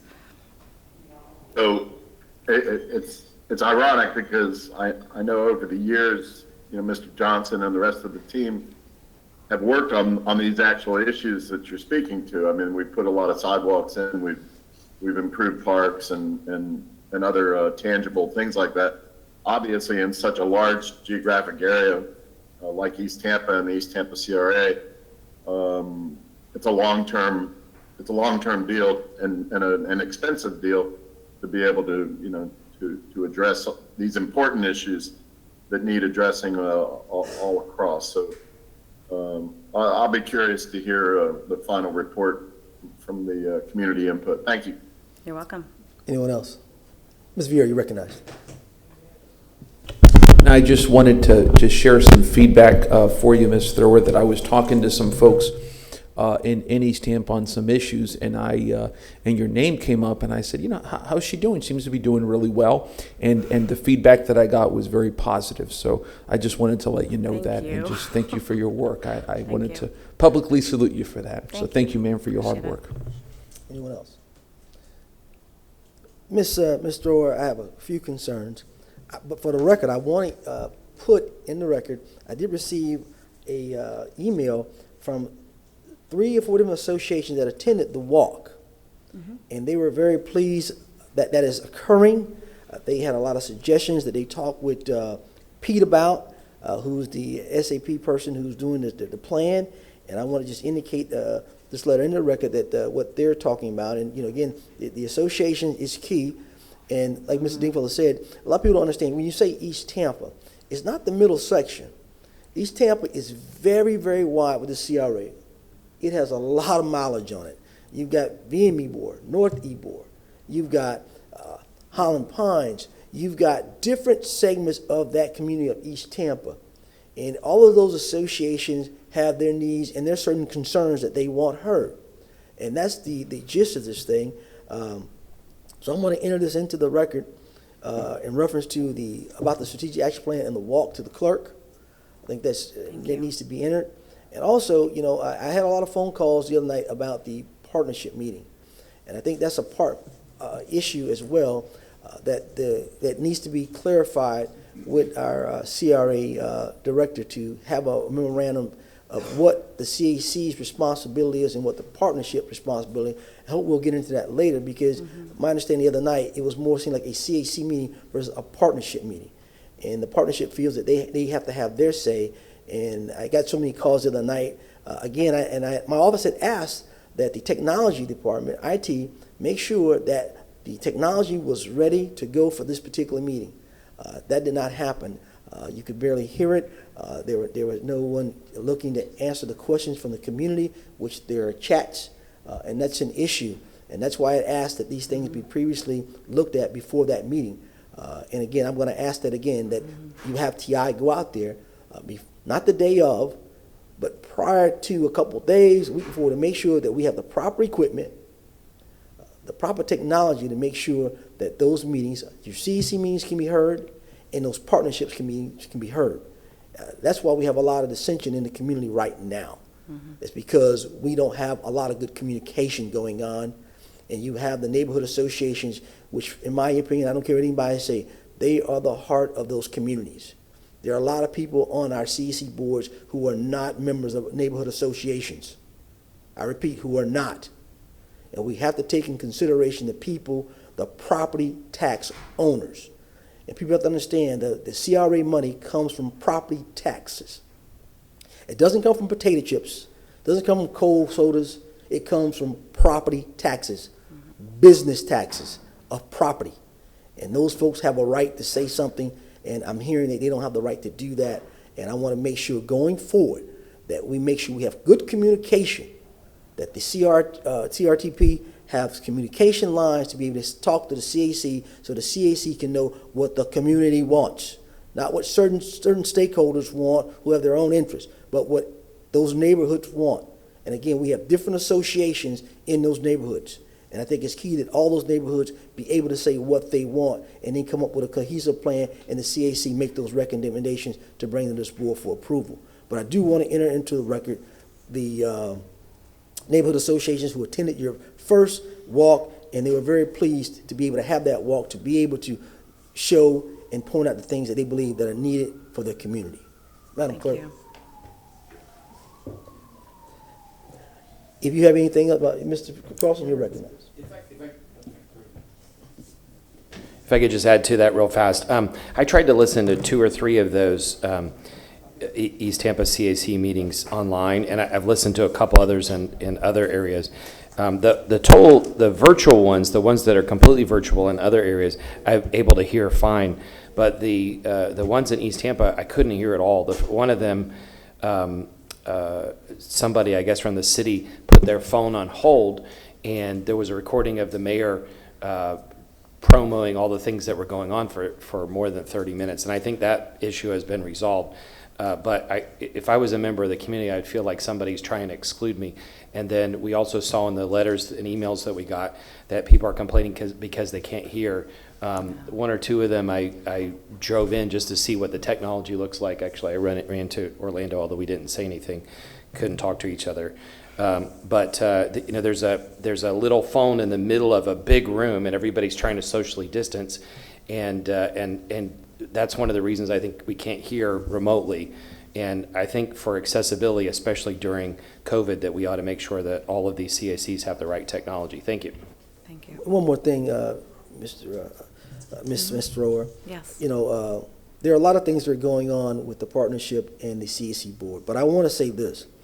Webster defines a rumor, talk or opinion widely disseminated with no discernible source, a statement or report current without known authority for its truth. So we have to dispel these rumors in East Tampa. We had a lot of people with public comment today, but I want to put a record. I went to talk to Mr. Massey about that. For the record, there were several other messages that were not played due that they didn't get it in under the time restraints. So I want to let those citizens out there know that we received those calls, but we could not play them because of the rules. So I want to make sure that you know that we did receive those calls, but we could not play them because of the current rules. But I do have a bunch of emails that were sent in reference to a lot of the issues for the partnership. Hopefully Ms. Thorough will get them as well and give it to the CAC board as well so they can understand some of the concerns that the communities are saying because they were not able to be heard. And that's why I had my office pull them off. So I also will enter this into the clerk. I forgot to do that. Madam Clerk, so we can address some of those issues, especially when it deals with the partnership and CAC, and hopefully in number 6, Ms. Van Loan will be able to give a little more insight to the board members of what's going on. I don't believe, I looked at the record as well, I don't believe any council slash board member here talked about getting rid of the CAC current board member. No one's talking about getting rid of Ms. Burton or any board member that's currently was elected by the citizens during that election. Each board member has a year of service. And at that end of that year of service, things change. So I want to make it clear to those citizens out there in the community who are supporting Ms. Burton or supporting current board members and those who may not, there are certain rules in place, and this body cannot, I repeat, cannot remove Ms. Burton at this time because there was an election that was held. And I repeat, this body, per our rules and per the CAC rules, cannot remove Ms. Burton under our current rules. So she will be in place for the duration of her term along with the other board members. So I want to make that perfectly clear to the citizens of Tampa, especially the East Tampa community and the neighborhood associations, that there will be a time of however this board may look down the road for any suggestion or movement, but at this current time, Ms. Burton and her board are the current board who serve the East Tampa CAC board. We can move on if you need to, Ms. Thor, if you have anything else. Thank you. No. Thank you.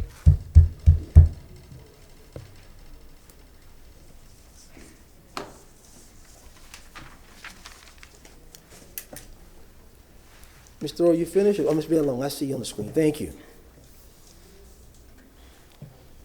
Are we done with all the reports, Ms. Bellone? Yes, we are, sir. We'll move on to item number 4, staff reports on item number 4. For item number 4, we have hopefully Captain Brent Owen on the phone call who will update us on the pilot program you approved in December for the additional police presence in the Ybor CRA. Are you there, Captain? Yes, ma'am. Good morning. It's Brett Owen, Tampa Police Department. I want to take a minute of your time here and kind of go over what we've got going on with Ybor City. We have continued to staff the 6 officers and a supervisor. We just completed 30 physical work days in the district. We have 2 months left under the agreement. So that in mind, we have roughly 400 traffic stops. 88 of those resulted in a noise violation. 113 written warnings, 28 misdemeanor arrests, and 11 felony arrests. It's a good bit of productivity for just 6 officers and only being out there 2 nights a week. So pretty satisfied with that. Captain, let me stop you one quick. Okay, Mr. Citro's back. We can continue then. Thank you, sir. I have to leave the room to get out of here. That's no problem, sir. You can continue, Captain. All right.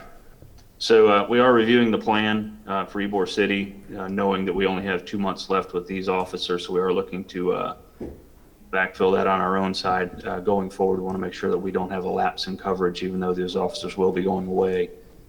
That's currently up for review. I have spoken with Kelly Stevens about getting cameras in the city parking lots. We are also looking at staffing some of these parking lots like Ybor Lot 5 and 6 along 8th Avenue. Things like that, just trying to address some of the concerns that we've heard from the community, what we saw this past weekend. So we are looking at that as well. Do you all have any questions? Any member have any questions? Ms. Carlson, you're recognized, sir. Yeah, thank you for your effort. We have heard lots of compliments on what the city and the police department have done to help the situation in Ybor. This is more of a comment maybe for Michelle, but folks in Ybor wonder why isn't this just included in the city budget, and why does the YCDC budget or the CRA budget have to be used? So this was an agreement that we made through the YCDC board.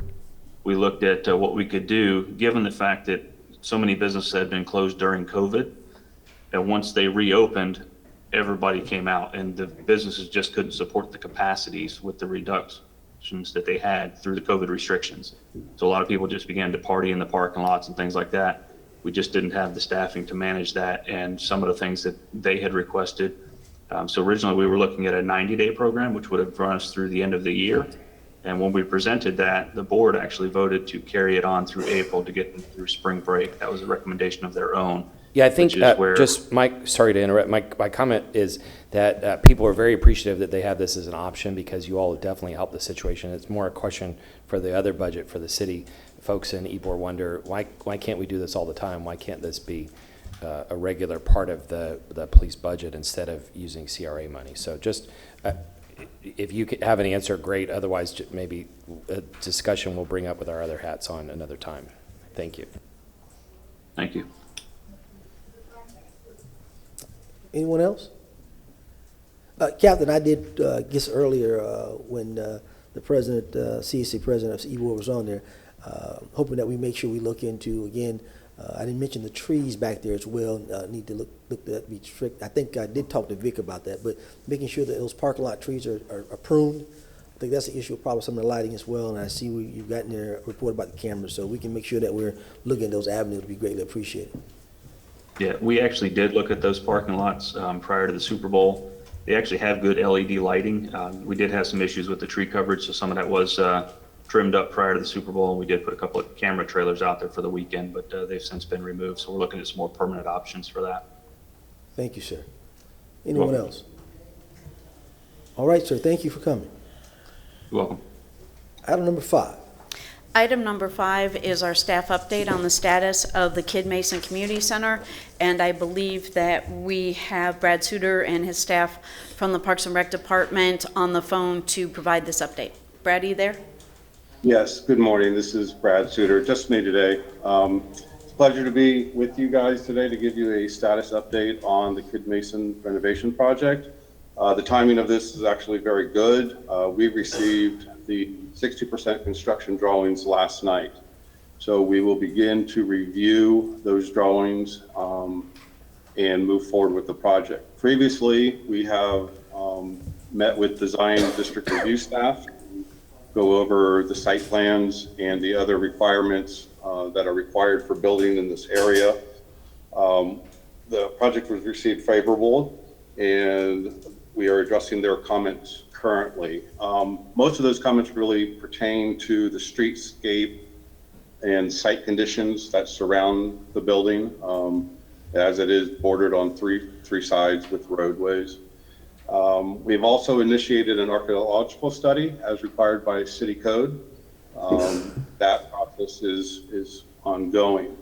So moving forward, our schedule, we anticipate 90% CDs in about 4 weeks after we take care of these 60 degrees cleanups, and then about 3 to 4 weeks after that we'll have 100% CDs, which takes us really into late April.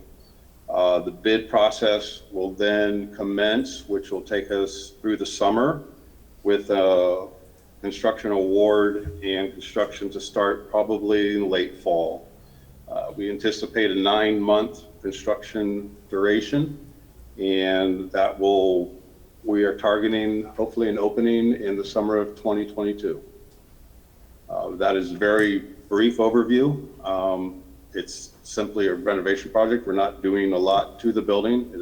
It is historic, so we're being careful with that and complying with all of those reviews as well. So if you have any questions. Any questions, gentlemen? Ms. Vieira, recognized. And I just wanted to thank Mr. Suter for all his work. It's always a pleasure to have him here before City Council and whatnot. I've always worked with Mr. Suter on many different projects in North and New Tampa, and I just wanted to thank you, Brad, for all your work, because I think you're a nice gentleman. So, and thank you for your work on Kid Mason. And we've also been working together on it's not been with council, but on Parks and Recreation improvements for disability access, which could potentially include, I know there's works with Kid Mason for the late Mike Phillips to pay tribute to our friend Karen Clay's late son who died, about a year ago, in fact. So, but thank you for all your work, sir. We appreciate it. Anyone else? Welcome. Mr. Suter, I appreciate everything the Recreation Department's doing and so forth, but I just want to ask you, why does it take so long for some of these projects to get down the road? I mean, this is almost going on like almost a year and a half, 2 years. So I'm just wondering, why is the process? Is it something that as the council, we need to be doing and looking at to move these projects along? Because it seems like it takes a very, very long time to get these projects moving. I thought we were at 60%, 4 or 5, maybe 6 months ago. So I'm just wondering, what is it we need to do, if anything, to move this process along much faster? I think it's just more communication and coordination with contract administration. This schedule that I presented to you has slipped just a little bit from the initial schedule that we commenced with when we got the consultant on board. The DDR process required a few additional drawings and a few elevations and some studies and a couple extra meetings to make sure that we were in compliance with all the downtown codes for streetscapes, just like if we were a developer. There's no special favors here. So we asked for a variance on a couple items. We anticipate getting one. Just for an example, one of the requirements is street trees, and we really didn't want a street tree as required to be right in front of the mural that's on the east side of the building. So we put in that request to have a variance on that. The sidewalks need to be expanded. That was a little bit of extra work to put that into, because that affects some of our outdoor space that we were trying to reserve for the kids to provide some playground area on North Jefferson Street area. So it's really a process. We haven't slipped a lot, but we have slipped some on the schedule, but we're moving along, and we'll just continue to have this conversation, because I understand your frustration, and we are keeping the fire to the grindstone, so to say. Well, I appreciate you being candid and telling me those things, and maybe that's a conversation with contract services. My biggest concern that we've got a lot of completed projects coming on board across the street over there, a lot of families now, and that's going to be a premier little playground center in the upcoming years, and for programming for kids to walk across that street. And that's why I was pressing so hard for Kid Mason, because like I said, if any council member goes by there, you see that it really needs a lot of work. I mean, a lot of work. And really, we should have looked at the tearing it down, to be honest with you, but we didn't do it. We looked at a renovation. But I'm just hoping that we can move this project along best we can, and you just stay on that and give us updates, and looking for the CAC, Central Park Person, to give us at least every couple of months an update on the project. And thank you for your work. Ms. Vieira. Sure will.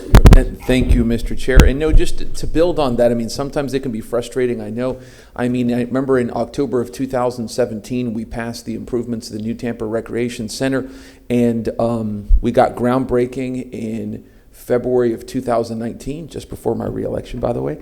And then we had a ribbon cutting that's coming up in, I think, like a month. So in other words, some of these things do take a while, but it is important for the council member, all of us, to stay on these projects. Because I mean, I think of, I literally maybe an hour ago wrote my assistant to ask for inquiries and updates on the Forest Hills Recreation Center improvements, as well as the disability park that we got passed, and just to see where we're at on that, because we always have to stay on that. I know sometimes it can be frustrating and whatnot. So I get it, but sometimes these projects, they take a while. They just do, because of the community involvement. You got to do design, and then you always run into a bunch of hiccups, and I know it can be frustrating. And then we also had COVID, which probably slowed things down just a little bit. But I get it, and especially for Kid Mason, because Councilman, I have been there, and you're right. I mean, that is an area that is a center that needs a lot of TLC,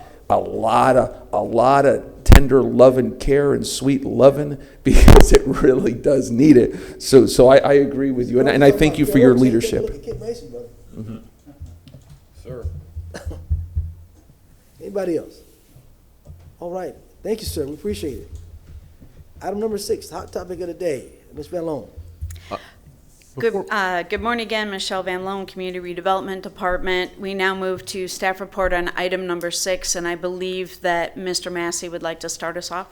Yes, I was going to say, before Ms. Van Loon has a slide presentation and is going to go into some detail regarding both the Ybor City CAC issue and the East Tampa CAC issue, and some potential options for this board to consider.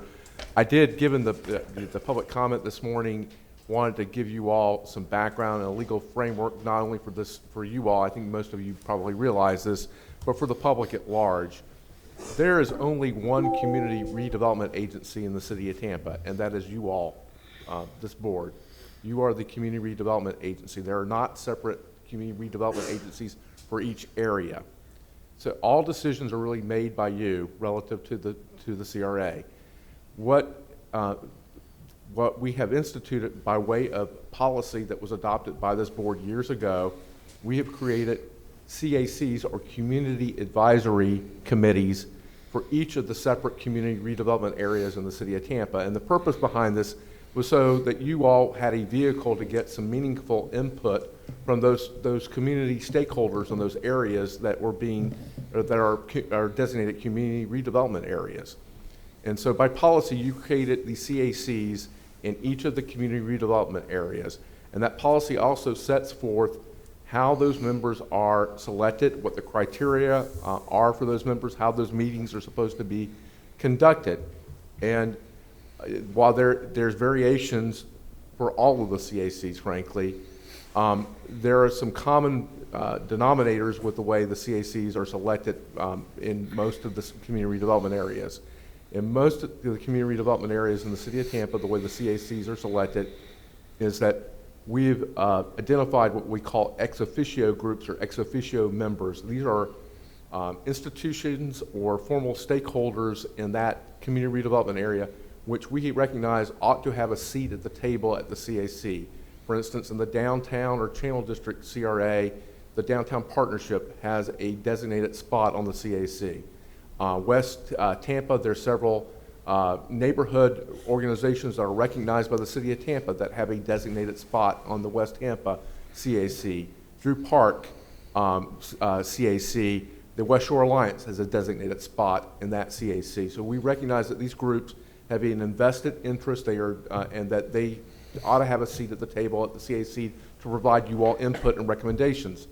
The other kind of class of members that we have in most CACs are what we call general members, and they are folks that reside or have small businesses or have a investment interest in that redevelopment area, and they make an application to you all to be selected as a member of the CAC, and ultimately you all decide if they are going to be members of the CAC. That's really how most of the CACs are set up and how we select the membership of the CAC. Ybor City and East Tampa are different. In Ybor City, the Ybor City Development Corporation, YCDC, their board of directors sits as the CAC for Ybor City. In East Tampa, it's the East Tampa Community Revitalization Partnership board of directors that sit as the CAC. And part of the reason for this is, frankly, I think historic. In Ybor and in East Tampa, but in Ybor, the YCDC was very heavily involved in the extension and the creation of Ybor City CRA number 2 and in the development of the community redevelopment plans. Likewise, in East Tampa, the partnership was a group that pulled together and really lobbied for the creation of the East Tampa CRA, and were very heavily involved in the adoption of the community redevelopment plan for East Tampa. And so you all have historically recognized that those groups and their board of directors would sit as the CAC. Ms. Van Loon is going to go through in her slides and detail some of the issues with that difference and some options for you all to consider relative to these two CACs. I would just kind of overarching the issues I think that both legal and staff would identify for you all to consider relative to both of these CACs is that in East Tampa and Ybor, the YCDC and the partnership are legal entities that have a purpose and function that go beyond just being the CAC. So sometimes there is a confusion when they meet, whether they're meeting with their CAC hat on or their YCDC or their partnership hat on. You all can appreciate that. Here you all are sitting as the CRA board, and so you are addressing CRA issues solely, but tonight you will be sitting as city council, so you're sitting with totally different hats, and your function and your purpose are different, and it's important from a legal perspective that they be kept distinct, and also from a public perception purpose that they be kept distinct. So that's one of the issues that comes up often with East Tampa and with Ybor City. The other issue that comes up with these groups, and frankly more with East Tampa, given its large geographic size and its population and very divergent issues and divergent groups that exist in that community, is whether that board of directors, that group, is reflective of all the stakeholders and the different views that need to be represented on the CAC. And that's, you know, again, something for you all to consider and to discuss, but that's one of the things that we're wanted you all to consider this morning and grapple with. None of this is directed at anyone individually or how these things are, how these boards or the CACs are currently operating, but these are issues that are systemic, that have existed well before this meeting today. And so there are things, and I think these are reasons why this motion came forward from you all, for us to look at how these CACs are selected and how the membership exists for them. So with that, I'll let Ms. Van Loon provide her slide presentation, which will go into more detail on these issues. We're here to answer any questions, help provide recommendations. But ultimately, again, the CACs exist as a matter of CRA board policy. So any change to the CACs need to be dictated by you all sitting as the CRA board, making changes to your policy. So I hope that helps relative to these issues. Thank you, Mr. Massey. Ms. Van Loon? Good morning again. I do want to quickly take a little liberty, since we have a lot of people watching. We still continue to get questions about presence and in-person versus virtual. So I wanted to take this moment to point out to all of our CACs and CAC members who may be watching, when you look at the participation of the CRA board, and our CACs are a subsect and technically a subcommittee of the CRA board, and you look at how it's being managed today. We have an in-person quorum of at least 4 CRA board members, and then we have 2 members participating virtually. Once the quorum was established in person, all of you then are equally participatory members, and all of you are able to vote on your motions as full-fledged CRA board members, regardless if you are sitting upstairs in the council chambers or if you are participating virtually. So again, our CACs need to follow and follow the same procedures that CRA board follows. And watching you all today is a very good, easy example of how that works. Ms. Van Loon? Yes, sir. While you're speaking on that subject, that way the public can know, when Mr. Citro went to go out, I was going to stop the meeting because of lack of a quorum for participants. Also, that when you're voting, those folks that are virtual have a right to vote as well. Just like Mr. Dingfeld and Mr. Miranda right now, they're not here with us physically, but they are allowed to vote. And so I want to make sure that we understand and we start getting policies so these boards can understand how they're supposed to operate. And I think we'll get into more reference to our meeting, reference to I asked for parliamentary procedures to be enacted, and also it was a good suggestion from legal that we also look at maybe having some of our younger attorneys be at those meetings so they can be able to help foster and be able to guide the board of things they should be doing and should not be doing. So I just want to put that on the record. Thank you, sir. If we can pull up the PowerPoint.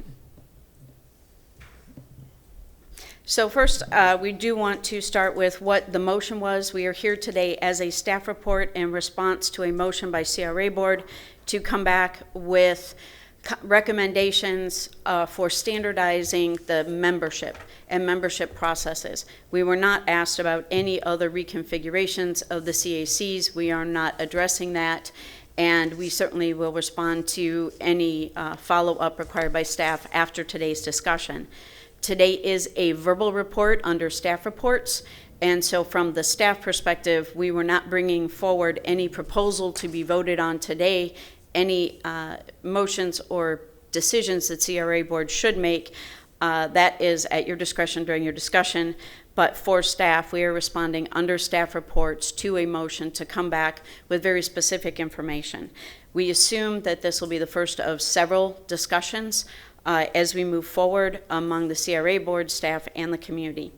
So with that, again, our task was very narrow, aimed at standardizing how do the other CACs work, how do these two CACs work, and how can we help to eliminate some of the confusion and also have representative groups of our community.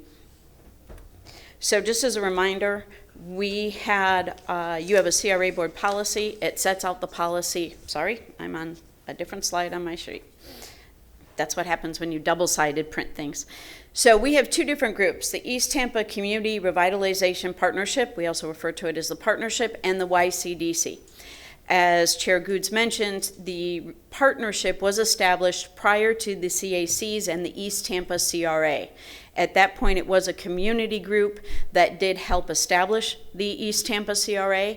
Those active neighborhood associations at that time were a good part of the driving force of the partnership and bringing it together and bringing information back to their neighborhood associations about what a CRA was, providing input, bringing people to our workshops. In the YCDC, it is an actual 501c3. It is its own separate legal entity, and the big two things with these is they are not City of Tampa government entities. They are two separate, distinct groups. And over time, the CRA Board has set a policy that CRA staff will help to facilitate and staff these groups.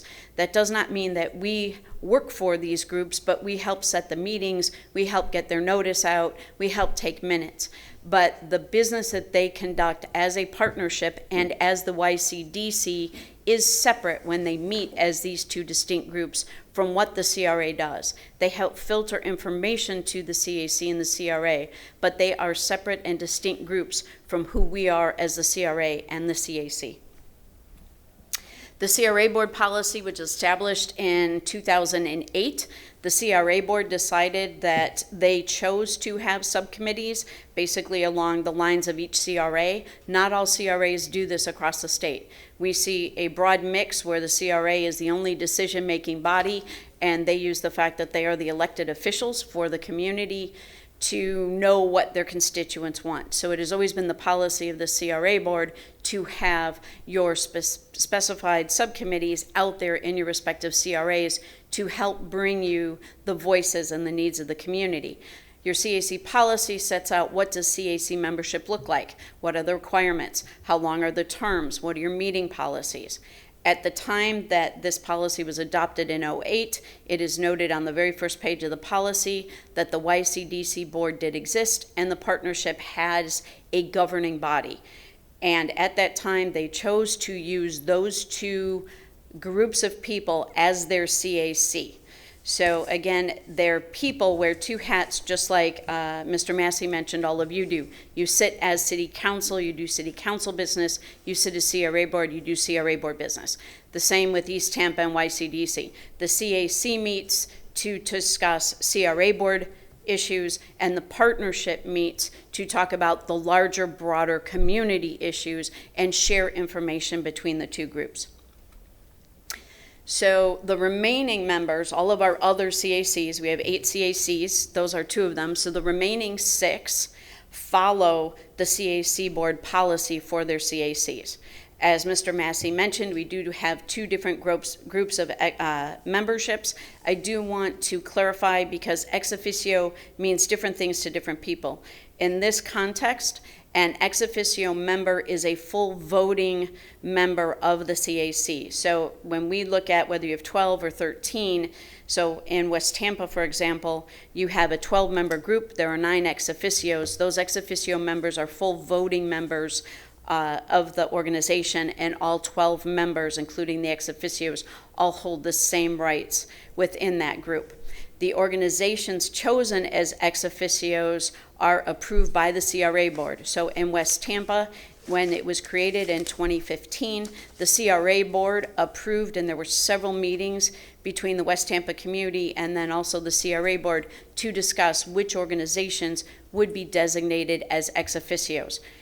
And then the process for all ex officios across all remaining CACs is that the ex officio then takes action to decide who his designee would be. So as we mentioned in West Tampa, you have a neighborhood association. That neighborhood association then sends a specified designated representative to sit on the CAC. And that application does go through the CRA board, and the CRA board does sign off on that representative. The remaining members are at large. For the remaining 6 CACs, you as CRA board members, you vote on, as you're going to do today, to appoint those remaining at-large members. In some CACs, such as Ybor or East Tampa even, we have specific categories. Should they be residents? Should they be businesses? In some CACs, they are just at-large. There is no goal for categories aside from your ex officio members. So that's how everybody else works outside of East Tampa and Ybor. Ms. Vallone. Yes, sir. Let me go back to the next slide, please. So basically what you're saying is that the ex officio is a designee. Let's just say you've got 13 possible neighborhood associations in an East Tampa zone. And this body says that we would put 9 or 12 as your ex officios. That way everyone's represented, and then the rest would be at-large members to be voted upon. Is that what you're saying?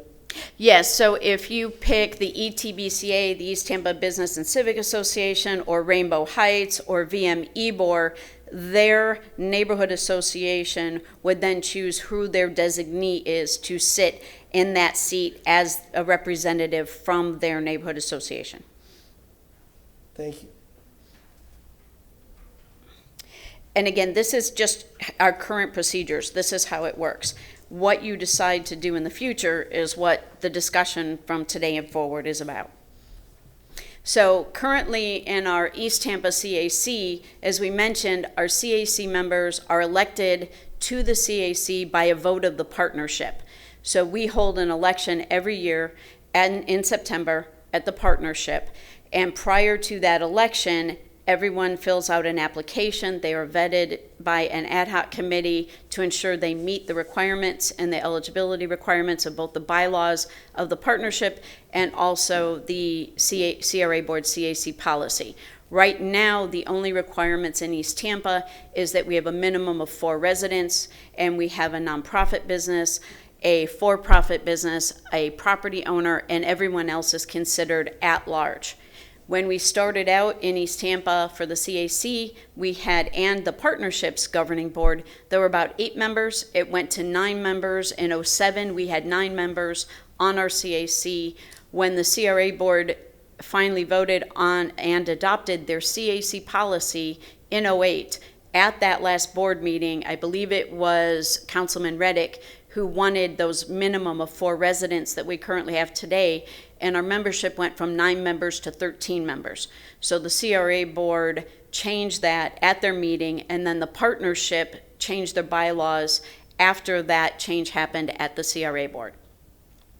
In order for anyone to participate in that election at the partnership, per the bylaws of the partnership, because this is a partnership election, you must have attended at least 2 meetings of the partnership. Those could be regular meetings or subcommittee meetings. So some of our challenges, and this has been an ongoing challenge, is that East Tampa has 35,000 people. And the only way these 35,000 people or anyone who wants to participate can contribute and vote for a CAC meeting is to show up in person in September and vote for the people who are on the slate. And you must participate in the partnership in order to be eligible to be vote. Over the past decade, we have seen participation in our partnership group reduced, not just by the neighborhood associations, but also by the neighborhood associations, but just the number of people in general. Part of that is that some of the neighborhood associations and residents, some of their needs were met. Some of the problems and the more severe challenges that they felt they had been addressed. Some of them participate in their neighborhood associations, and especially after the recession, East Tampa didn't have very much money or zero money, and so a lot of participation fell off when we did not have very much funds or decisions to be made. Everyone talks about the $5 million we have now, but 3 years ago we only had $1 million coming in as revenue. So the large revenues coming back now, or the larger revenues, are a recent phenomenon in the past 10 years. We have not had a lot to vote on or decisions to make that might excite people to come do the participation that they used to. When we do have elections at the partnership, if you look at the number of votes cast over the past 10 years, generally those CAC members have been voted by 25 to 75 members of the community that show up at the partnership to vote. So that's the system we currently have right now. Before we go into the items on the slide, I want to reiterate that our comments and recommendations are to help just set the stage for a discussion of CRA board members. Any of this is, I even use approximately, or this is how we could do it, because it's much more hard if we just get up here and look at you all and say, okay, CRA board, what do you want to do? So we try to give you items to react to and to discuss to help facilitate your discussion as to what direction you want to go. And that's true of this East Tampa recommendations and options as the YCDC. So obviously, any option you have is to keep it as is, just don't do anything. That's one end of the spectrum. And again, this is only reference to CAC membership and membership procedures. Your other option is to adjust the membership to align in some way with the CRA board policy to try and reduce confusion. We used West Tampa as just a suggested model because it is the most recent CAC to be created and CRA board to be created.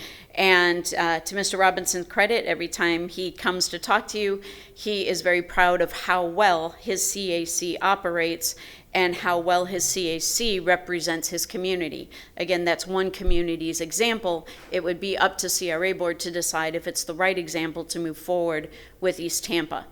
If we use that as a model, right now, at the latest information regarding neighborhood associations within East Tampa boundary, Murray Holmes sent me that we have 9 current neighborhood associations with active representation, and there are 3 more in the process of being created and getting organized, and they do have designated representatives of who is taking the reins of helping to create those. So at a minimum, you have 9 at the moment. You could have up to 12.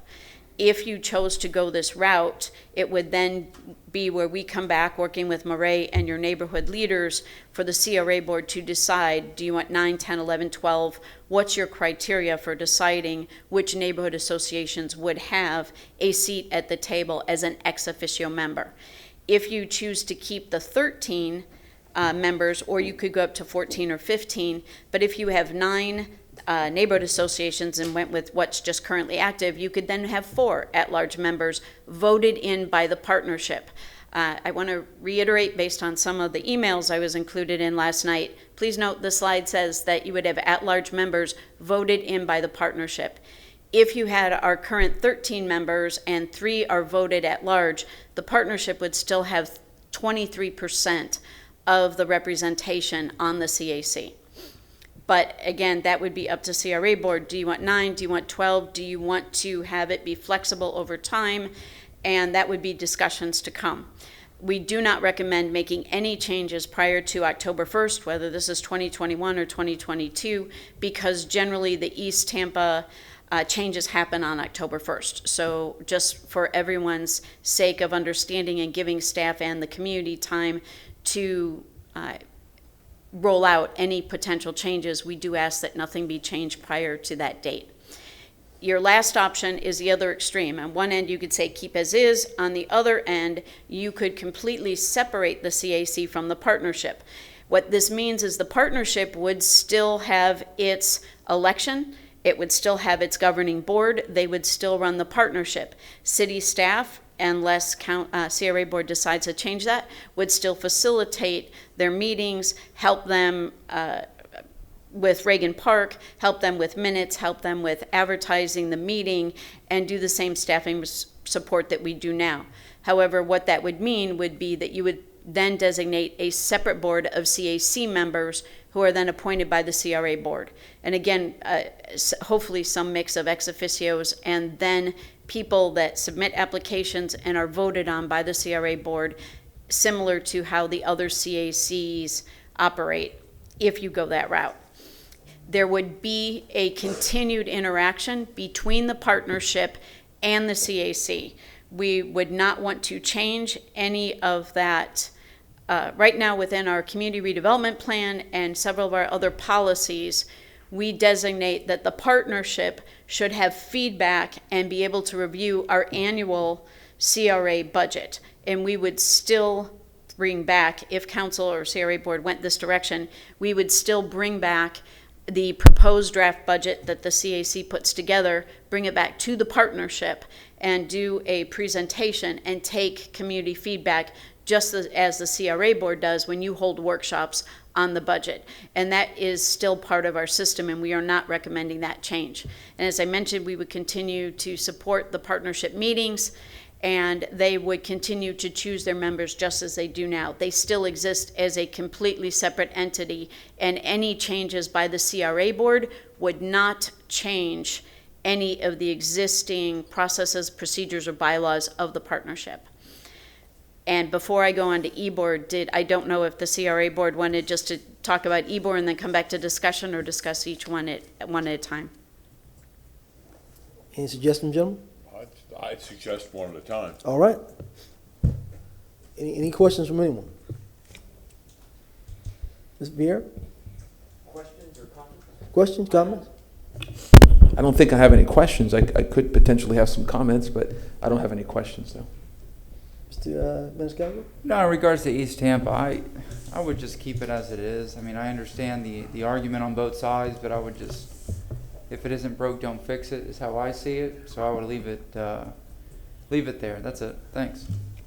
I guess I'll, if I may. May I? Yes. Thanks.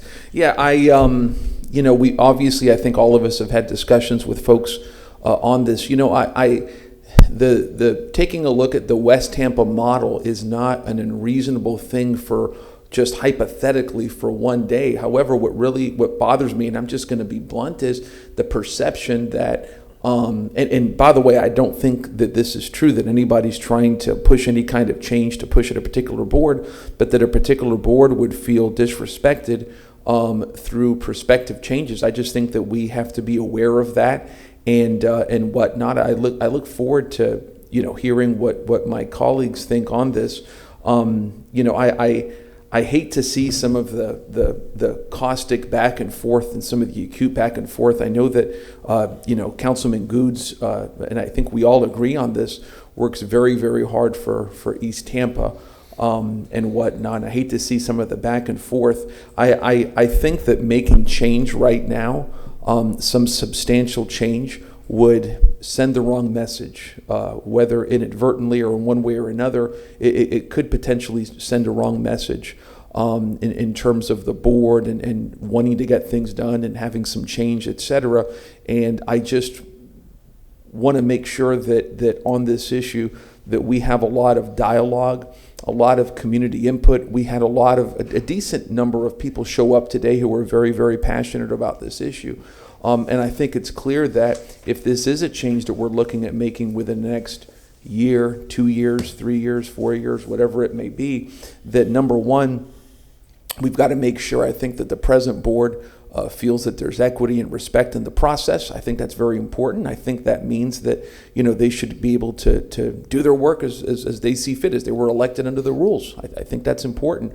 But that going forward here out, if we are looking at making changes throughout the next few years, that there's a lot of dialogue and a lot of talk that needs to be happening, because just because of the sentiments we heard at public comment. I was moved by some of the sentiments, and they kind of connected with me, and I just think that we have to be very careful in that regards. Thank you, sir. Anyone else? Mr. Dingfelder. Thank you, Mr. Chairman. Good comments all the way around.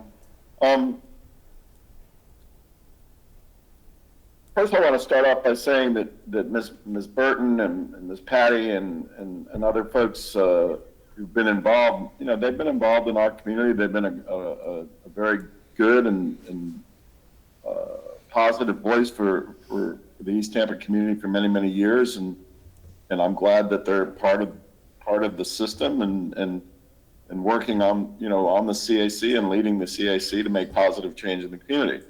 And I feel very strongly about that. The flip side is, if the neighborhood associations are looking to have a stronger voice on the CAC, I think that's fantastic too. And I don't see those two issues necessarily as conflicting. It'd kind of be like in South Tampa, right now we have some strong voices coming from south of Gandy, but Davis Island also has strong voices. But, everybody needs to work together to make South Tampa a better place. East Tampa is the same thing. We can have lots of strong voices and carry out all of this, ultimately for the betterment of East Tampa. I don't see those as conflicting.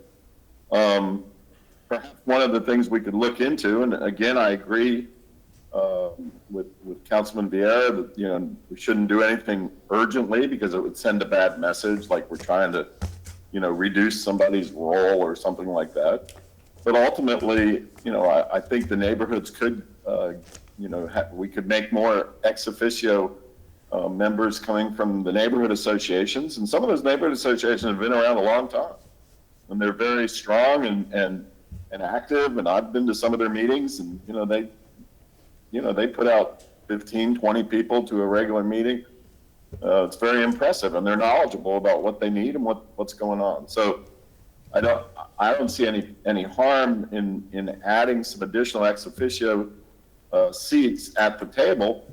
And if we have to go beyond 13 members to do that, then maybe that's the way we could look at it.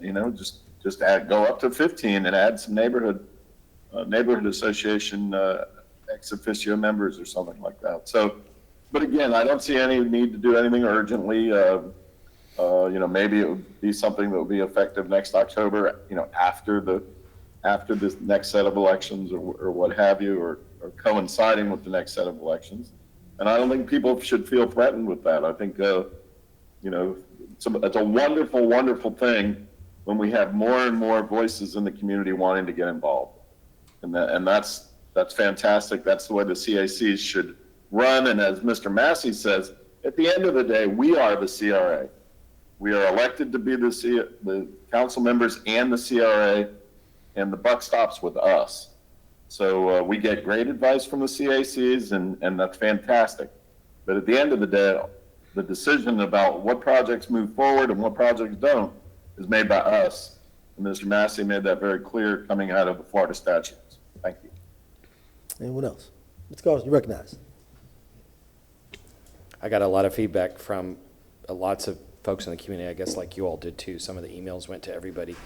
And based on some of that feedback, I mentioned earlier, I sat in 2 or 3 of the the meetings recently, because I couldn't listen online. I went in person and I sat quietly, didn't say anything. I just observed. I didn't even announce that I was there. One of the comments from in an email was that Connie Burton is not a good chair, and so I observed that. I actually was shocked. I don't know her very well. I know her mainly from when she speaks in front of us, and the activist that I see here is completely different than the person I saw facilitating the meetings. I was surprised. She knows Robert's rules. She was coordinating, giving people time to speak. She even said, you know, we welcome the neighborhood leaders to come. I also sat in at least one of the meetings before where Natasha was in charge. I thought she also did a good job. And so I think you know, somehow we need to bring the community together. I know my colleague, Mr. Goods, has been trying hard to show leadership, and we've tried to support him in that effort. You all don't like it when I say this, but we had 8 years of neglect in East Tampa and the rest of the city. When folks in South Tampa say, you know, why do we pay so much taxes and why are our sidewalks falling apart and our parks falling apart? I say, well, look, we have a $12 million boathouse downtown. Isn't that nice? And the same thing is in East Tampa. The problem is with 8 years of neglect, it's going to take us several years to catch up. And I think we have good leadership of all kinds. We need to make it inclusive. We need to have folks involved. And so I look forward to hearing what Mr. Goods and others have to say about that. In Ybor, the biggest complaint I hear is, and I've only sat in one or two of those meetings before, but I hear that it's not always inclusive, that some voices aren't being heard, and also that the overhead is too much. I talked to Ms. Van Loan, and she said, I think we only give $30,000 directly, but we subsidize it through through staff and other methods, and a lot of folks have complained that the money we spend on overhead should be used on projects. And in both of those, whatever the structure is we end up in, and just while I have the floor to mention the other plans that are being developed, I think one of my complaints about CRAs is that it can only be spent on infrastructure. And what we're really trying to do is community building. And I think that as we do these strategic action plans, or we update them, or we look at them, somehow we need to bring them off the table. I read every word of the one from Ybor that came out a year or so ago, and it's got a great list, but there's nothing that jumps off the table that explains what do we want Ybor to be in the future. And as we go through the East Tampa one, I think we need to describe in words what is our vision for Ybor? For East Tampa, what's the vision the community has for their own community? I think the last administration looked at it like many people in Florida do, as let's gentrify and subsidize developers to change everything.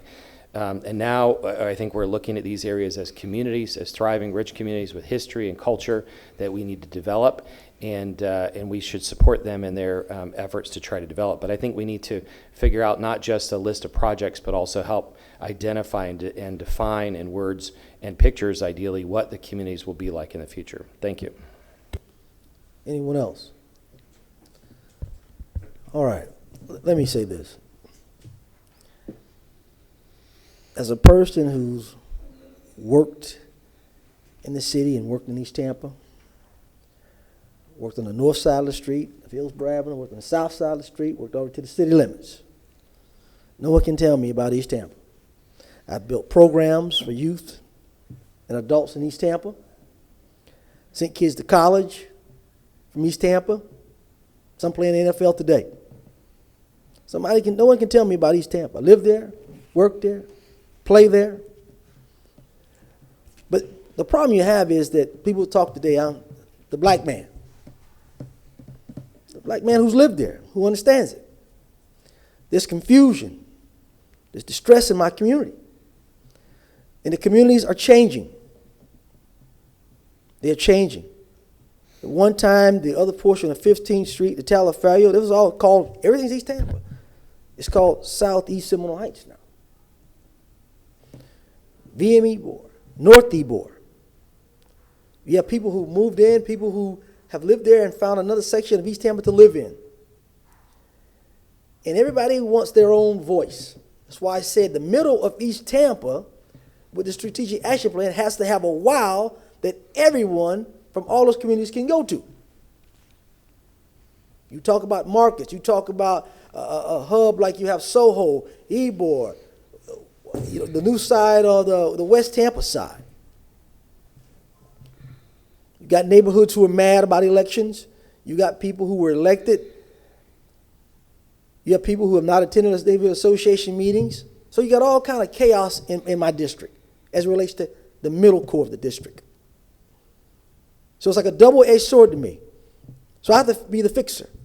How do I make them all come together to work together for the common good of empowerment? And you know how guys always talk about empowerment. Have to empower the people. And when I look at the models, because I sat on the CAC board, so nobody can tell me how it operates. It operates with confusion because people don't know what the partnership does, don't understand what the CAC does. And I look at the last administration would go to the neighborhood association meetings to bring back the information. Or tell them to be at the partnership meeting the second Tuesday of the month. There's a lot of bad blood in the community. And sometimes we have to learn to forgive and move on. That's what I'm going to ask them to do. No one's asking for Ms. Burton or the current board to be fired or gone. That would be asinine. They were voted in, they do their job. And their record stands at the end of the day. They have a one-year process. And then there's an election. But I think moving forward, we have to bring everybody together. Like Mr. Deanfurther said, every association have a seat at the table, a voice for the community. And I think we need to keep what we have right now. And I think Ms. Vallone and the neighborhood, Murray and Janelle needs to get out there to talk to those neighborhood association presidents, bring them together, and then they come back with the models that we have, and it comes back to us. But I think the current model as it speaks, gentlemen, I said on the board, it doesn't really work. Mr. Maniscalco, it doesn't really work, sir. We can keep it as is now, but eventually it's going to have to change because the neighborhoods are changing with different people who want empowerment, who are homeowners. And so now they're more invested than before. They want change too. They want certain change. They want to see certain things. People talk about that tree grant. Man, I tell you, that's the beautiful thing. The community's loving that, John. They're going crazy. Everybody wants that because they couldn't afford that before. They're glad that the houses are being demolished, that were old crack houses or dilapidated houses to bring in new development. They're eager that I always talk about the rehab. We have money, and I'm going to talk about that at the end, about a motion about making the CAC understand that we need to move forward, and our director understand rehab has to be number one to clean up our communities. And I expect that as the chairman, because I hold all of the CRAs really in my district.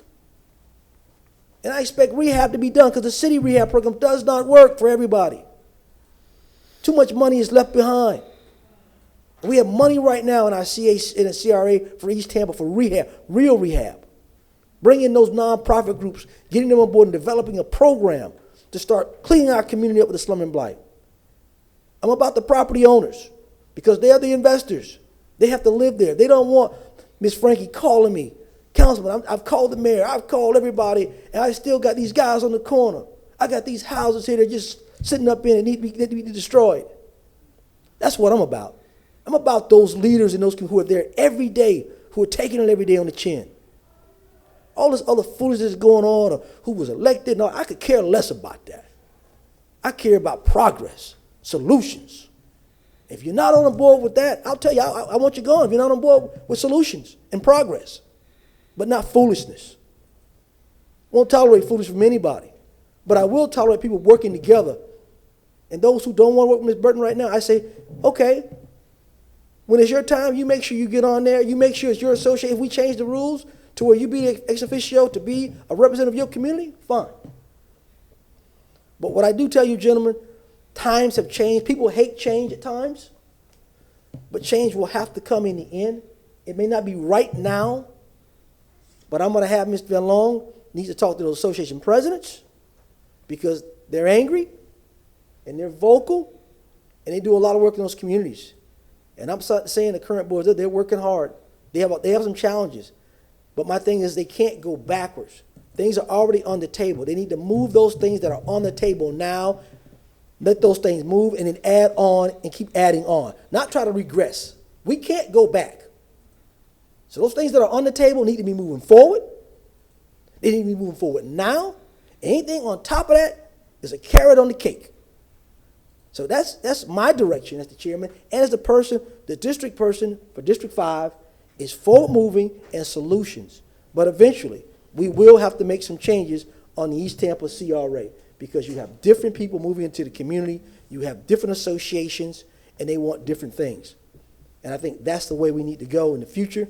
And that's all I have to say on that. And I think further discussion will be needed. But I think you need to discuss that. It needs to be discussed with the board, current board, and needs to be discussed and Ms. Holmes, Ms. McGregor, and Ms. Van Loan need to get together with all those different community associations to hear what they're saying as a group. CAC, bring them all together, bring those ideas back to this board. Now everybody's together as one, and now we can make our decision how to move forward as one. And that's what I'm looking for, and that's the way I want to see it go. Anyone else? Mr. Vieira. If I may, thank you very much, Mr. Chair. I appreciate your words. And I think that, we all recognize that for your seat in Tampa City Council, just the you have so many CRAs in there, and just the many different communities that you represent there. You got downtown, you got Tampa Heights, you've got East Tampa, you've got Ybor City, you've got Channel Side, you've got Sulphur Springs, you got Summer Bush Boulevard in that community. There's a lot there, obviously, for you to handle, and I think I speak for all of us when we say that we all want to make sure that you are, successful in that very zealous representation that you've done. And I think if I'm feeling consensus on this board on this issue, it's that we certainly are sensitive to what was said today at public comment with regards to any perceptions of on this board. I don't think that there is any intent to burden the board at all right now as it exists, but that some dialogue for some change for a representation of other communities within East Tampa, should be held, and it's part of a longer process, but that will have no bearing whatsoever on the present board, but it's just part of a longer term process. I think that's a good summary. I think. Thank you, sir. As the chairman, I'm going to take a point of privilege. Mr. Carlson, take the gavel, please, sir. They put a motion on the floor to direct staff and also our neighborhood community liaison, Ms. McGregor, Ms. Murray Holmes, to jointly get together, come up with a plan to get with all the neighborhood associations and the CEC board to come up with an idea of solutions to bring back to this board to further the progress of East Tampa and the policies and practices for the East Tampa CRA. Motion from Mr. Goods. Any second? Second.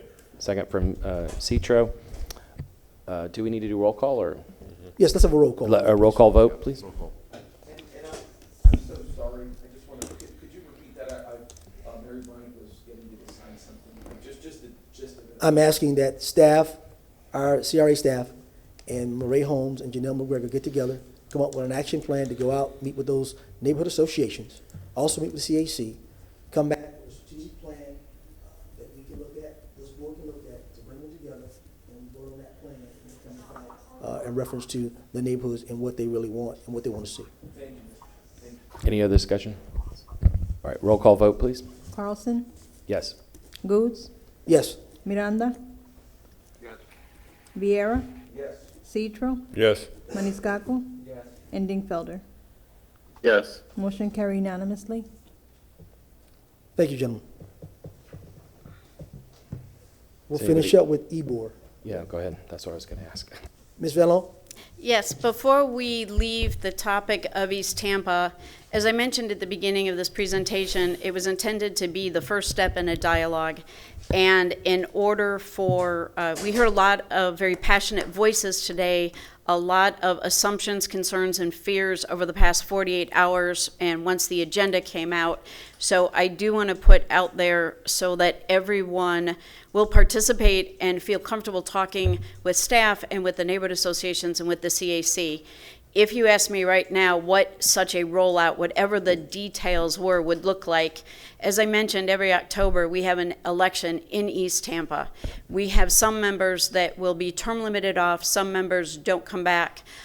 Some members may change, but we could do a phased roll-in that as people are term limited off or we have vacancies, we can fill those vacancies with designations from whichever neighborhood associations and phase it in so that no current members would, again, as the fear was expressed this morning, be kicked out of their seats or kicked off their membership. But you can roll it out through attrition and not through affecting any current members. If that would just help everybody who has spoken today or is listening to understand this is not about any individual existing CAC member.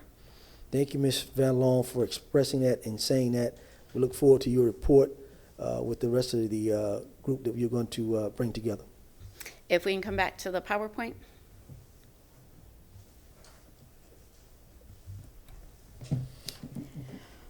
For West Tampa, we have CAC members who also serve as a board member to an actual nonprofit, and they also sit as the Ybor CRA CAC. They do have a nominating committee that is made up of the members of their YCDC board. Again, they follow the same process that we have where everyone fills out an application. Those applications go to their nominating board, who then vets them for eligibility, and they make a recommendation to the entire, what they always refer to as the YCDC board or your CAC, and then they are voted as their members. This is a little bit more complicated because as one group, your CAC members are also serving as a board of an actual organization that is a nonprofit. So any separation, unless you create a completely distinct CAC from the YCDC board, any changes made would more likely be procedural so that we are legally meeting the needs of the YCDC board and also legally meeting the needs of the CAC as your recommending body on CRA. And some of these changes we would make procedurally regardless of CRA board discussion and choices to move forward. So we do need to work on separate agendas, separate notifications. They can still meet at the same time. They can meet,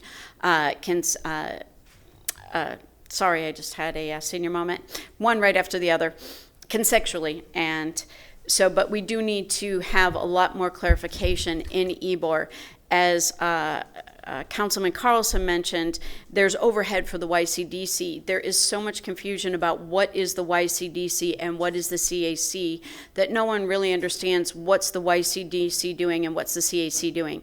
They're all overhead that is attached and paid for out of the CRA board is for the fact that we pay for an office there. There is rent, there is utilities, and the staff there. We do not directly fund the YCDC. The YCDC's budget comes from the fundraising they do through the pavers. But because there is so much confusion about who the YCDC is and who the CAC is, very few people understand the difference. Even staff themselves, you'll hear them say, we're YCDC staff, we're YCDC manager. And it's been that way for a very long time. But now that there's much more engagement by the community, much more engagement, more residents, more people paying attention, I think we have to be much more prescriptive in how we talk about our groups, how our agendas are set out, and how we meet. So I have set out on this slide what the current representation is within that's existing. That's why the East Tampa slide did not have lists, because that is what could potentially be. This is actually what exists currently in the YCDC/CAC makeup. We do have those ex officios, so all of those groups listed under that title have designated representation on the CAC for Ybor. Then we have member categories to make sure that of the remaining up to 15 members, at least one member comes from these various segments of the demographic within the Ybor, CRA, and YCDC. So I think this is more of an issue and challenge with perception. How are people chosen? If the CRA board chose, you could change the process by how they're selected. Again, there's been a lot of concern about the fact that the YCDC itself selects its own members and votes them in. Because it is a larger group, it is up to 25 members. I can say that mostly everybody who applies gets on. There's only been a very few instances where we had one extra application than we had slots on the board. So while it may appear that they're hand selected, everyone who does apply for the most part does get appointed to be on the CAC/YCDC board. And with that, I'm also happy to take any questions. I saw Mr. Citro's first, so I'll go to him first. I know he's a big part of the YCDC before and the CAC, and I'll come to Mr. Carlson. Just having been on the Ybor City CAC CRAs, CRA 1 has a lot of businesses involved, hence the reason why the different types of members are part of the YCDC CAC. The businesses on 7th Avenue consist of a lot of the ex officios and the member categories. That is what makes the Ybor City CAC CRAs, especially CRA 1, so different. And that is what I was hoping that we could establish and standardize, as Ms. Van Loan, excuse me, I'm not talking properly today, was mentioning. Ms. Van Loan, because of the nature of CRA1 in Ybor City, that is the reason why we have these different categories as ex officios and membership categories. Am I speaking correctly?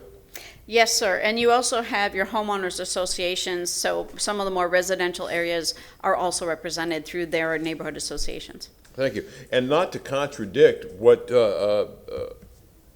Councilman Good so eloquently said about the citizens and how the process works, where this is the purest form of democracy, where the citizens speak, then go to the CACs, then come to this board. It's not a top-down decision that we're looking at. It's from the actual citizens. And again, the purest form of democracy. But I am going to look at Councilman Goods, and there are businesses and business owners within the East Tampa CRA and CAC, and I'm hoping that those people also can be a voice within those CRAs. Well, I believe that Ms. Van Loan's going to do that, because you're right. You have to have some of those people because they are property owners, correct? Thank you very much, and that was actually my backing of what Ms. Van Loan is actually trying to achieve in the standardization of CRAs and CACs. I'm sorry, Ms. Van Loan, please continue. That's pretty much it for us. We, again, if the CRA board chose to make any changes out of concerns out of the Ybor CRA, we can look at the process. In East Tampa, as we mentioned, we have an election, but we do bring those candidates to the CRA board first. You all, in the summer, affirm the slate of candidates every year before it actually goes for election. You could do something similar in Ybor, that before the YCDC/CAC votes on those members, you could bring them to be affirmed by the CRA board, or you could take a more active role. There could, again, also be a hybrid. So depending on what you feel the concerns are you need to address, we can look at coming back with recommendations and talk with the Ybor folks about what their recommendations also might be, again, because they are 501c3. And if we keep them as a joint membership where one set serves as both hats, again, I would be working with Courtney or the manager over there to separate out so that it is very two distinct groups with two distinct agendas, so that we know whose business we're dealing with for each agenda. But beyond that, if you do want to retain the same set of individuals serving in each role, we can look at, if there's a true concern, how the appointment of those members might better serve the needs of the larger community and the CRA board, along with the YCDC board. Ms. Carlson? I've heard, maybe my colleagues have too, I've heard from folks who couldn't get on the board, and that you just said that almost everybody gets on the board, and so that almost makes it worse. That if I was one of those folks who didn't make it and I was watching this, I would get upset by that. But any way that we can make sure that the board is representative of the broader community and that it's fair would be appreciated. And then it's probably a separate issue, but to the point about the budget and the overhead, if there's any way to look at that another time as well. There are many instances, even as you all vote on appointing CAC members, where not everyone who applies gets in. Even in East Tampa at our last election, we had 12 candidates and only 6 slots. So it's not uncommon across all the CACs, whether they're voted on by CRA board or whether it is within East Tampa and Ybor, that not everybody who applies is able to get on. And that's not unusual or just to Ybor. But because, again, they have such a large membership, it's easier to be more fully inclusive than on some of the other smaller CAC members. Good. Thank you. One other thing, Councilman Goods mentioned earlier about public comment and maybe making sure that folks have a written set of rules so that everybody knows what the rules are when they come in. And this is a completely separate idea, but I got it, stole part of his idea.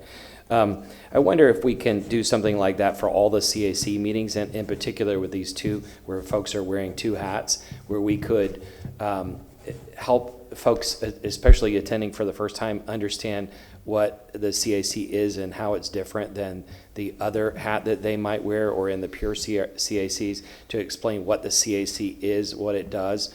Like you or Morris mentioned in the beginning, that it serves as an advisory role. And what I really would like in there also is, one, we should also explain that they're working off a strategic action plan. We should explain briefly what they can and can't spend money on, because folks who come for the first time want us to do job training and other kinds of services that you all have told us we're not allowed to do. And then another thing that I really would like us to mention in there is that, and you don't have to say it in these harsh words, but these monies that are being spent are a subsidy coming from the rest of the city. And obviously in places like East Tampa, we really need it. But in places like Channelside and downtown, I think we need to make sure that folks understand this is not quote unquote their money. It's everybody in the city pays tax money. But a way to describe it might be that the city has decided, the residents of the city have decided that folks in that geographic area don't have to pay their full share of taxes for regular services, so that they can use that money on specific projects that they want, or whatever diplomatic way we can describe it. Thank you.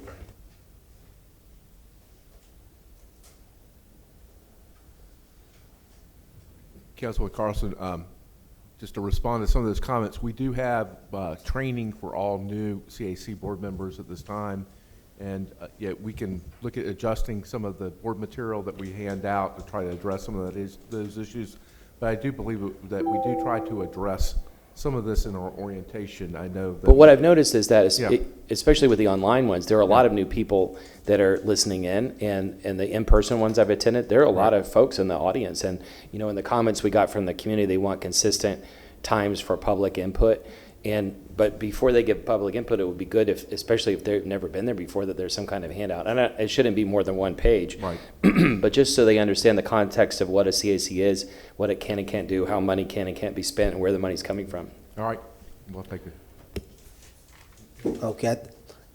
I see your point, Mr. Carlson. I think more or less, just like Mr. Morris does when public comment comes on, he explains the rules of public comment. And I think sometimes you're right. I've been there where people just show up and they really don't know. And so maybe at the beginning of a CAC meeting or partnership meeting or whatever, maybe there's a little brief description that the chair can read out or staff could read out so people can know the. It's a fair comment, and we'll try to work on something that we could hand out to each chair of the CACs to use. Thank you, sir. As it relates to Ybor, Ybor is changing too. It is, people don't like me to say entertainment district, but to me, you have entertainment down there. To me, it's an entertainment district. I know a lot of folks in Ybor don't like that word, but that's what it really is. You have activities down there that people come to socialize. You have bars, you have clubs, you have all kinds of ice cream parlors, restaurants. It's a place people go for entertainment and to dine. It is what it is. But you also now have people who are living in Ybor now. So again, people don't like change, but when you look at the city as a whole, when you look at your house, every 5, maybe 10, 12 years, people get a new paint job on their house. The color on the house changes. You know, I had an old fence, and I have a nice vinyl fence up there. The look changes.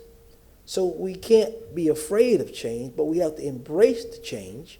And I think, same with Ybor, you got folks that are living down there. So we have to make sure we're inclusive of those folks on, if you're going to say the CAC board or the YCDC, thing I think to happen is those discussions need to happen to make sure you have a cohesive group of one saying this is what needs to be so everybody feels involved.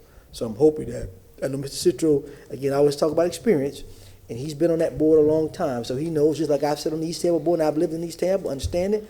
So hopefully he'll have a little bit more to say about that, but I think you have to look at also looking at change eventually to making the whole group cohesive. Mr. Chair, if I may, always it's chair is supposed to have the last words, but you just inspired me. Thank you. Change is the only constant in the universe. Every day we wake up and there is change. Again, I hate saying these words, but back when I was on the Ybor City CRA, it was our goal to try and make Ybor City reflective of what it was, where people lived together, where there was retail, where there was shopping, and yes, where there was entertainment. And I would just make this last statement, that the East Tampa CRA was doing such a great job, and then COVID hit. And something changed somewhere. I don't know what it was. But Ybor City will regain what it once was, the place where people lived, raised families, shopped, were able to walk to everything. And this change is going to come because of the Ybor City CRA CAC. Thank you, Mr. Chair. Anyone else? Ms. Vallone? As we move on to item number 7, if we're done with the staff report, if I can have the overhead for one quick second. Maybe. We have a facade grant for Ybor CRA. It is a property located at 1514 East 7th Street, or 7th Avenue. It is a $50,000 facade grant, and like many of the other historic buildings, you can see all the windows, the soffits at the roof, all the storefronts. We have a lot of brickwork, and so they will be completely redoing all of the storefronts, the windows, those entrances, replacing out all those windows, and so we're asking for your approval on this facade grant. Are you going to go ahead? Excuse me. Mr. Chair? You recognize, sir.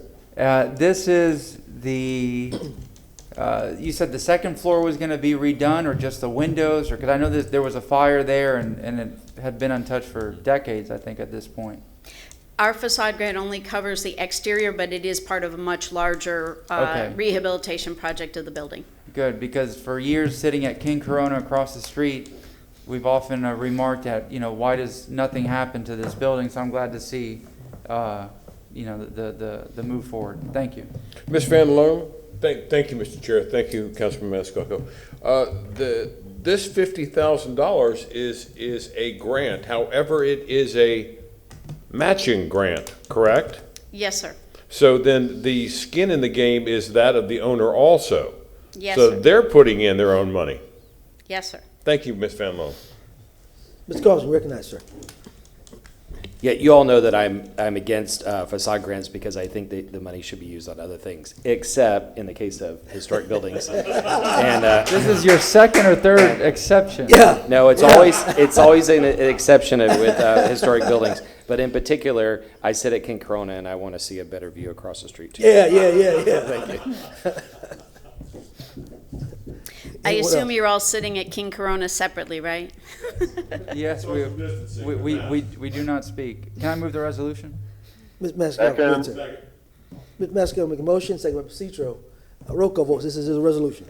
Dingfelder, Yes. Maniscalco, Yes. Citro, Yes. Vieira, Miranda, Booths. Yes. And Carlson. Yes. Motion carried unanimously. Item number 8 is a reprogramming for the Ybor CRA. We had talked about this project previously, and this moves the money from the various accounts that they've been saving the money up over the past several years to be able to fund the streetscape improvements that go along with the new monument changes and projects. That's what we move the item number 8. I'll move this resolution. Second. Item is moved by Mr. Citro, second by Ms. Maniscalco. All in favor? Aye. Ayes have it by unanimous consent. Items number 9 through 12 are your appointments to your various CACs, and I believe last time you were able to approve them as a group. Yes. So moved. Second. Second. Motion by Mr. Maniscalco, second by Mr. Citro. In discussion. All in favor? Aye. Any opposed? Motion carries. Unanimous consent. Your last item for the agenda, the East Tampa CAC, it would like to establish a weekly radio show, an hourly show on Saturday. We have been working with our CRA attorney to find out under what parameters, guidelines, and criteria such a project could be funded by the CRA. If it is done as more of like we would consider a public service announcement where they talk about what are the programs, how can you get funding, what types of activities the CRA does, what the CRA is, some of the same information that Councilman Carlson talked about a minute ago to help get that information out into the community. It would not be a call-in show. There would not be more than one CAC member ever participating in each month's show. There is a potential for West Tampa CRA to participate. They have not had a chance to hear that yet, but East Tampa CAC has requested that the CRA board approve this program for the remainder of FY21 for an hour show on Saturday. Again, understanding there could be a potential partnership with West Tampa. The current cost would not exceed $24,000 for 1 year of the program. And I believe we sent you all a memo explaining their scope and request for it. Any questions? Ms. Maniscalco, you recognize. Just a comment. Back in the day, there was a man named Walter Cronkite, and he would give the news, and he would sign off, and that was it. Now, when there's news, it's a lot of commentary instead of facts. Is this going to be commentary and opinion, or is it going to be, there's going to be a meeting this date, we were inviting the community to this and that, or is it, you said it was not going to be a call-in show, but is it just an announcement show where it just states the fact? Or is it going to be, back and forth discussion, potential criticism?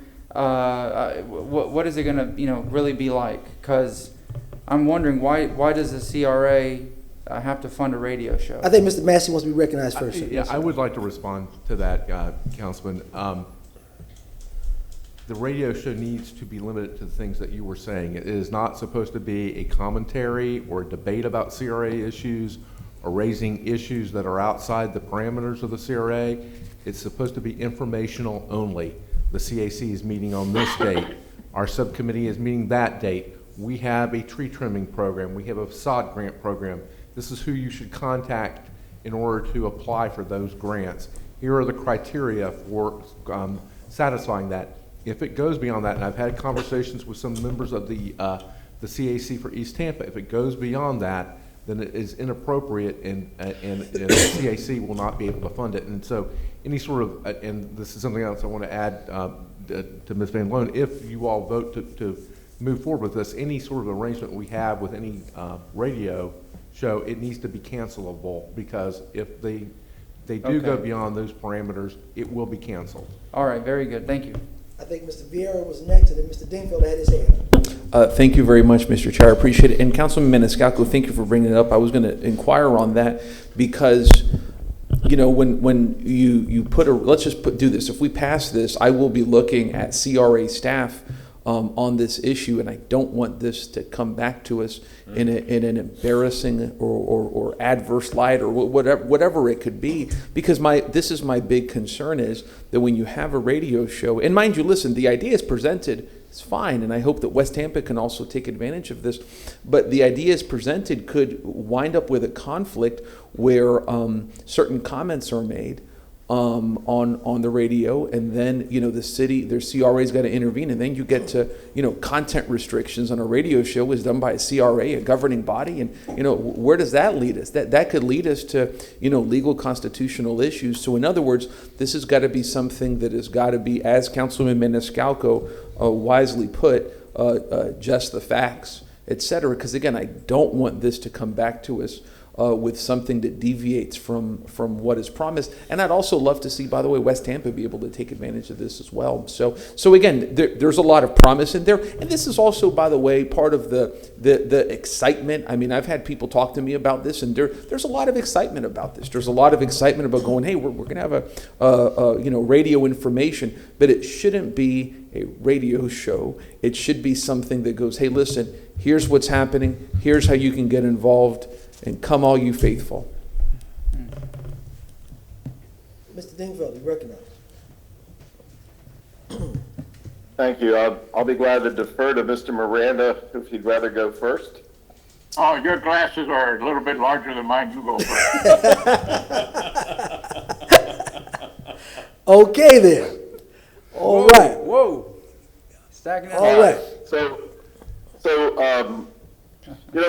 this idea is kind of neat because about a year ago we talked to Michelle about doing more public relations for all of the CRAs, for the CRA concept across the entire city. We're now $25 million total annual budget. Obviously, some are bigger than others, but what I might suggest, and Lewis, this is hand in hand with what you were talking about, including West Tampa. I think this is a really neat idea. Councilman Goods points out that all of the CRAs are actually either totally or at least in part in his district, in District 5. So maybe WTMP would be the appropriate radio station. But why don't we enlarge this to include all the CRAs? So on any given Saturday or whatever day they're going to do it, it would rotate around. So one Saturday, the community would hear about what's going on downtown. Next Saturday, the community would hear about what's happening in the East Tampa CRA. And it would just rotate around. And then that way, all the CRAs would and could participate. And including East Tampa and West Tampa and the rest of them. I think it's a neat idea, but I think we could actually just broaden it out even, so nobody would feel left out. Mr. Miranda, I'm sorry. Thank you much, Mr. Chairman. I have some apprehension that the original idea of every CRA was to spend the money in that district and get it done to bring that district to a better standard than what it was before the CRA started. So with that in mind, I'm going to not be able to support this. Thank you. And also real quick, who approves the agenda and the script and, Those are. You're recognized, Mr. Citro. All the other CRA board members are killing me here. I was going to ask, first of all, I want to ask, is this radio station within either one of the CRAs? It is located, I do believe, within the West Tampa CRA. I don't think so. No, it's not. No, it's not. Okay. No, it's not. West Tampa, moved. WTMP is on the corner of Lois and Spruce. Yeah. That is on the other side of Del Maybe, but that's neither here nor there. Is this any type? Will this cause any type of economic impact to either one of the CRAs? We would consider this under marketing and promotions versus a reinvestment program. So that's why that would be the only way we'd be allowed to fund it. And that's why I started out as describing it as almost like a public service announcement type of show where we can talk about here's what we do, and it would fall under marketing and promotions. So you would have to look at what kind of impact, economic impact, marketing and promotions have, or community outreach. And some have said that, well, when we do the surveys, that is not a economic impact. Neither is the survey company that we have used, within either of the CRAs. I understand that, but we're getting information from people within the CRAs. $24,000 is one heck of a lot of money.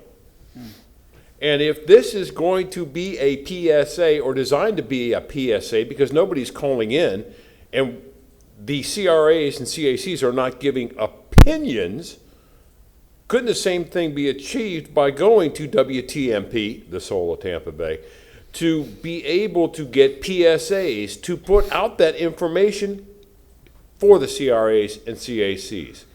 Mr. Chair, I'm just making comments here, asking some questions, but trying to also fit ourselves within the guidelines of CRAs and CACs. Thank you, Mr. Chair. Mr. Carlson, anything from you, sir? Okay, I'll give final comment. Mr. Dean, go ahead, sir. I don't doubt that $24,000 is a lot of money. I think the Ybor district spends, I don't know, $100,000 on its marketing efforts, and Channelside has a marketing budget that I think is pretty significant as well. So, you know, I think there are some valid concerns expressed. Mr. Vieira indicated we've got to be careful not to cross the First Amendment line in terms of restraints and constraints. But I think if staff is involved and it's more like a 30-minute PSA, that I don't think it's inappropriate. I think that part of the reason there's so much confusion in the city about the CRAs is not enough people know about it and understand it. So I think if we had a one-year effort for $24,000 that included all the CRAs and what's going on and that sort of thing, I think it might be a real positive thing. So I don't know. I'm open-minded to listen to other stuff, but I think if we do it, we should do it for all the CRAs. If I could interject real quickly, I did want to point out to the CRA board relative to this discussion that you recently approved the funding of a marketing person. I was going to get there, Mr. Massey. The Community Development Agency. And that is coming on board, and maybe the concept of this radio program should be considered in the wider context of that marketing effort, because that's what we are allowed to spend money on. We're allowed to spend money on the dissemination of community redevelopment activities, not espousing positions or having a debate forum. So that. Mr. Chair, if I may, one last thing. I think Mr. Vieira was first. So his hand. Citro can go first. Well, just to your point, Councilman Vieira, because this is going to be informational and it will not have conversation, who is going to look at the script? Will it actually be the CRAs, CACs, both in East Tampa, West Tampa? Will it be us? Who is going to be able to control, or shall I say manage, the contents of what is going to be put on the radio show? I'm going to let Mr. Vieira go, that I'm going to make some comments in reference to money we've already got allocated to do these things. Okay, we'll go Mr. Vieira, then Mr. Carlson. And thank you very much, Mr. Chair. And it may be, you know, that we are overanalyzing this because this hasn't come up so explicitly before us monetarily. So, you know, I'd like to find out what we're spending in other similar situations to see if we're overly analyzing this, which could very well be, right? There's content issues on all advertising, if that is. So I think that's important.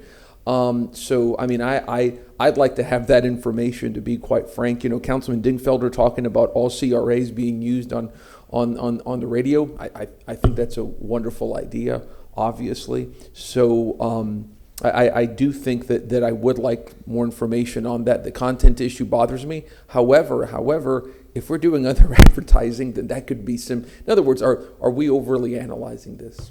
Could be, who knows? So just more information, that's all. Mr. Carlson. Mr. Goods is going to talk about his motion and the things that he put forward, which I appreciate. I think that, you know, my other job is I'm a communication person, and I think that the CRA committees, the districts, and the CRA board all need better communication. We need more constituent communication, and we need to be able to communicate with the public about what we do. As if that person is still coming on board, as they come on board, we need to figure out how to brief them, who they're going to report to. It's not just a radio program. How do we come up with the protocols will each of these CACs be separately branded? How will the CRA be branded? Right now, anything that goes out, there have been press releases that go out and they're on the city's letterhead that say, City of Tampa, Mayor Jane Castor transforming Tampa's tomorrow. The mayor's been very gracious to allow us to separate and have our own executive director and all that stuff. But we need to figure out the level of communication. And if we do something that the mayor doesn't like and it's on her letterhead, she might not like that. If we do something she likes and we're partnering with the city, we can always say it. But we need to figure out the different levels of communication. And in particular, if we can build an audience of folks who are engaged in each of these communities and communicate with them regularly, I think that would be beneficial. In regard to the radio program itself, I've heard that this is a method to reach out to that particular community, and I don't object to it as long as it has guardrails and a cancellation in it, as an experiment. But as we get a communication person, hopefully we'll come up with a better plan. Thank you. Gentlemen, I've heard everybody. I put my 2 cents in. I'm not supportive of a radio show. I'm supportive that we have a marketing director who's been hired. My understanding, Ms. Fenlon, is that correct? We're still working on it, sir, because a brand-new position had to be created. Something like this didn't already exist. I think there's more discussions. I think we need to wait till that marketing director is on board.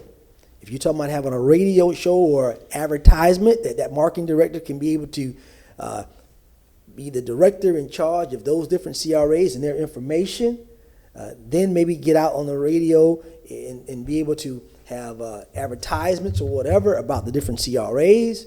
But I'm just not in favor of each CRA getting on a radio show. I think you have to have a strategy, and you have to have a person in charge of that, looking at the script, looking at what's going out. Mr. Crawford made a good point that we're an independent body per se when you talk about CRA, and the mayor's letterhead is something different. They may not like we put something out there.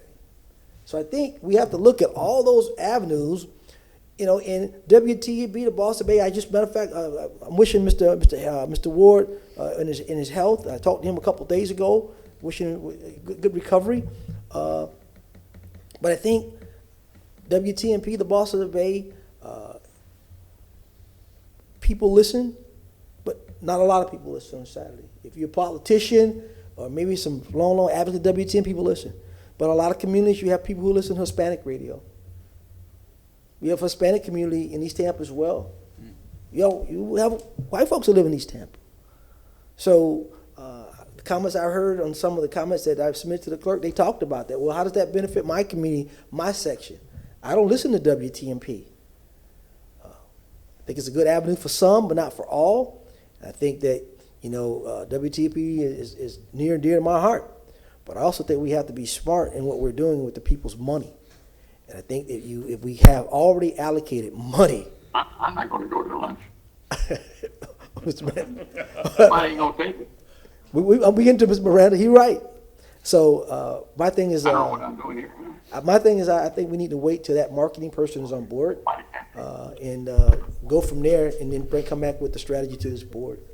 Mr. Vieira? If I may, sir, thank you, sir. Why don't we maybe, I don't know how long it'll take to have the marketing person on board, but continue this until such time as he or she can look at it, and the East Tampa CRA leadership, CAC leadership, can discuss it with him or her at that time, because I don't think we're ready to get rid of this idea. Yeah. I just think we need more information if I'm reading the board right. Correct. I mean, to keep this alive, maybe we just need just a little bit more information on this.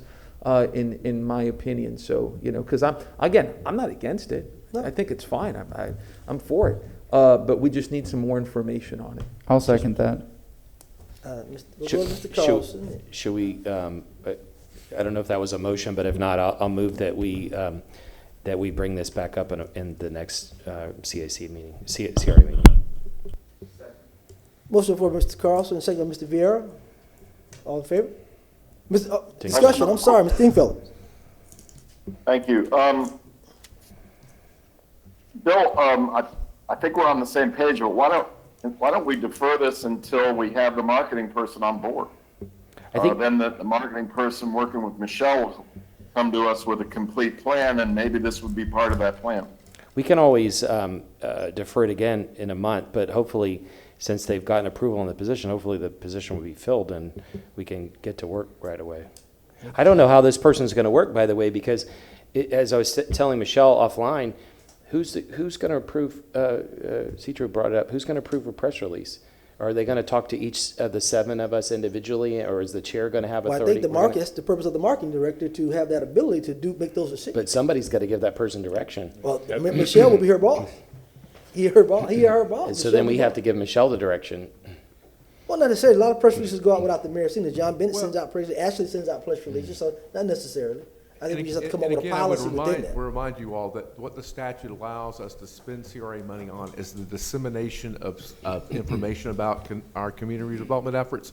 It's not about positioning so much as trying to get the information out to the community about what we're doing. So, the motion's on the floor in reference to, do you stand by your motion, Mr. Dingfelder, Mr. Carlson? Well, did you want a friendly amendment to that, Mr. Dingfelder? No, I'll leave it to Bill. You know, I mean, if we want to talk about it again next month, that's fine, but I just think it's a little premature. All right. All in favor? Aye. All opposed? Aye. Moved by unanimous consent. actually, the vote was 6-1, Miranda voting no. Oh, I'm sorry, Mr. Miranda. Mr. Miranda voting against it. Motion carried with Miranda voting no. All right. We'll move right along. And we'll move to information reports. Mr. Citro, I think you asked me some stuff you had to get out. Well, Mr. Chair, I realized what I was going to ask for here is better with city council business. Okay. So if Councilman Maniscalco would like for me to say that tonight, hopefully he'll call on me first. Nothing, but I went to a play at the Strass Performing Arts Center. Socially distanced, it was a great play. There was how can I put it? A relatively reasonable way that rumors, how they start and what they cause. And a preacher told a woman that she was starting rumors, and she could not understand what the preacher was trying to say. So the preacher says, go up to the roof, cut open a pillow, and leave it there. When she did, the feathers started falling out of the pillow. And he goes, come back to me tomorrow, and I'll tell you what else to do. The preacher said the next day, now I want you to go and collect all those feathers that fell out of the pillow. And she said, I can't. The wind blew them everywhere. And he said, that's what a rumor is. Once it gets out, you can't get it back. And we need to think about what we hear, who it's coming from, and the reason why it was started. And believe me, I heard so many rumors over the last week or so. Mr. Chair, thank you for allowing me to make that statement, and nothing for me today. Ms. Vieira. Thank you very much, Mr. Chair. No, I mean, nothing directly to CRA, but this evening I'm going to be making a request. Our friend and our former colleague, who I just think the world of, Harry Cohen, made a motion at the County Commission on inquiring on the status of funds for offer transportation. It's relevant to CRA. Just inquire with City Legal on their continued position on this. It's been a year since that case went up to our friends in the Florida Supreme Court, and just making an inquiry in that regard, a very friendly inquiry on what the administration's position on that. You know, and this is somewhat relevant to CRA. Maybe I'll make a motion on it this evening. But you know, yesterday a lot of us were at the Tampa Bay Buccaneers the victory boat parade, which was wonderful, and I think it was a lot of good sentiments there from the community here in Tampa and the Tampa Bay area and whatnot. I hope that when this COVID-19 is beyond us and we're all vaccinated and that we can be freer, et cetera, to go around and to celebrate and do festivities as we traditionally do, that we can see a parade like that, except 10 times bigger, for what I call our COVID heroes. I was thinking about that yesterday as I was seeing all the boats and just saying that I'd love to have a City of Tampa and Hillsborough County parade with similar boats, with our police officers, with our firefighters, with our EMS workers, with our frontline city and county workers, the men and women who work in sanitation and in so many other frontline communities, people that work. I mean, just think about going to a Walmart or to a CVS to pick up prescriptions that you may need, or maybe for your kids, or maybe for a loved one or a senior citizen. Think about the food that you eat, the people in the fields, farm workers, migrant workers, et cetera, who are picking that. Those are frontline workers.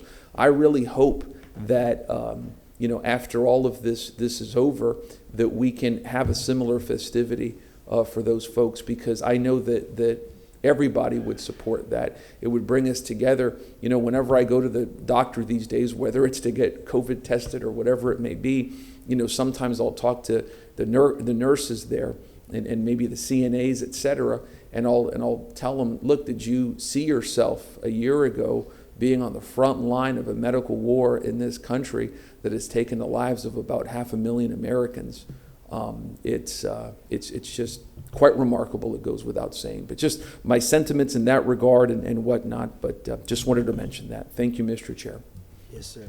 Mr. Maniscalco. Nothing, sir, but I have a 12:45 appointment, so I'm gonna step out. Yes, sir. Mr. Carlson.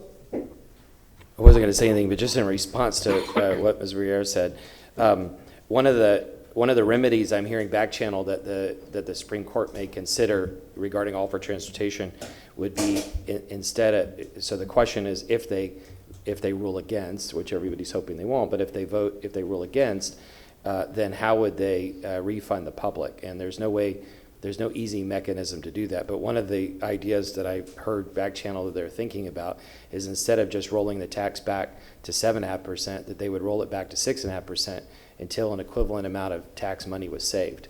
And so if that happened, that would, and sorry to say this publicly, but that's what's being said privately, if that happened, then suddenly all that money that's there would have to be used for the next year where we would be getting less income. So anyway, something we need to think about. The other thing is there's been a lot of cheering in the last few days, and congrats to the Bucks and all the other great sports teams. If you saw hopefully all of you read the Tampa Bay Times editorial the other day that talked about Tampa Bay, but what it says after the first paragraph, we need to celebrate all these victories we have, but we need to also get back to the more boring work of looking at how bad our numbers are in the region. And we talked about them a year ago when I presented the TampaScorecard.com. The Tampa Bay Partnership presents them. Our poverty numbers are some of the worst in the state. Our home ownership numbers are one of the worst in the state. Disparity of income and race and gender are some of the worst in the state. And so, these conversations that we're having at the CRA and also with City Council are really important. And some of it to the public may seem boring, but we've got to move those numbers, and because of COVID, they're moving in the wrong direction. So we've got to make sure that we relook at everything, look at how every dollar is being spent, look at how we can change the direction of this, so that we can try to move the numbers going forward. So then we can celebrate in every way. Hopefully the teams will keep winning, but then if we turn our numbers around economically, then we'll be a success in every way. Thank you. Mr. Miranda. Mr. Miranda, anything, sir?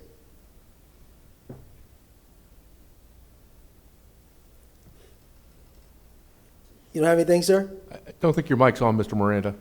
Thank you. No, sir, none. Thank you, sir. Mr. Dingfelder. Thank you, Mr. Chairman. A big shout out to the Bucks. What a great win, what a great parade, what a great city, community, Tampa Bay. As far as the CRA is concerned, I was asking Michelle, I know I've mentioned a couple times about Linda Salcena being honored in the Channelside area, and she was really one of the founders of the Channelside District and the Channelside CRA, and I think we all agreed that it would be appropriate to name one of the parks after her. I asked Michelle if that was moving forward, and she suggested that perhaps a motion was in order to actually solidify that. So I'd like to move that the CRA and specifically the CRA staff work with the city through the appropriate process, whether or not it's through the city or the CRA, but I'll let Michelle work with park staff and the mayor's office to find an appropriate park I do name want to and interrupt real honor- quick. I don't mean to interrupt, but really the naming of the park issue is more of a city council type of issue, I would think. I know, but it's also in the CRA, and if it involves some money, maybe the CRA can do it. So, Mr. Massey, I don't You think could it's make it a inappropriate. motion of the CRA that's the sentiment of the CRA, but I think it'd be more effective if you also did it at the city council level to work with the Parks Department, because really that's where you need to move through. Mr. Dingfelder, you want to reverse it for this evening to where you have the city and then also have them work with the CRA in case there's any money issue? I think what I'll do, Mr. Chairman, is I'll double up and do it with both hats on. So, because I think there could be some CRA money possibly involved down the road. So I'll just move that we ask Michelle to initiate that discussion with city staff, and which I don't think is a problem, Mr. Massey. And then I'll come back with our city hat on and ask city staff to work with Michelle to get it done, because I've sort of been talking about it for about a year.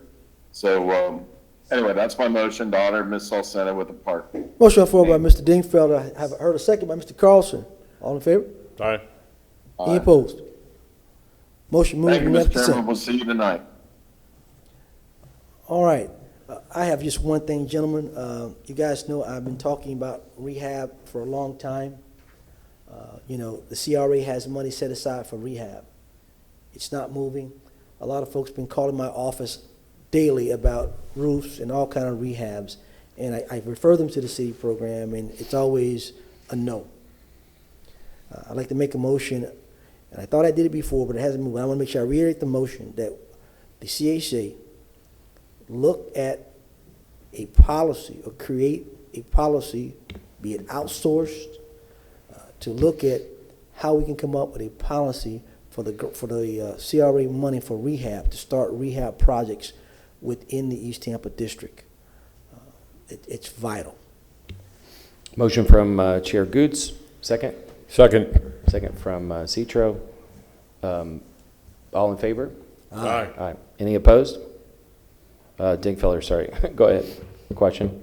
Yeah, just so there's no confusion or in the community, just for clarification, Mr. Chairman Goods, rehabilitation of single-family homes, I think is the stated intent of the motion, Yes, correct? yes, sir. Yes, sir. I thought you were talking about Yes, sir. AA or something like that. Yeah, correct. All right, so motion pass unanimously. I have nothing else. Motion receiving file? So move. So move. That one by Mr. Citro, second by Mr. Miranda. All in favor? Aye. We adjourn. Aye. Good meeting.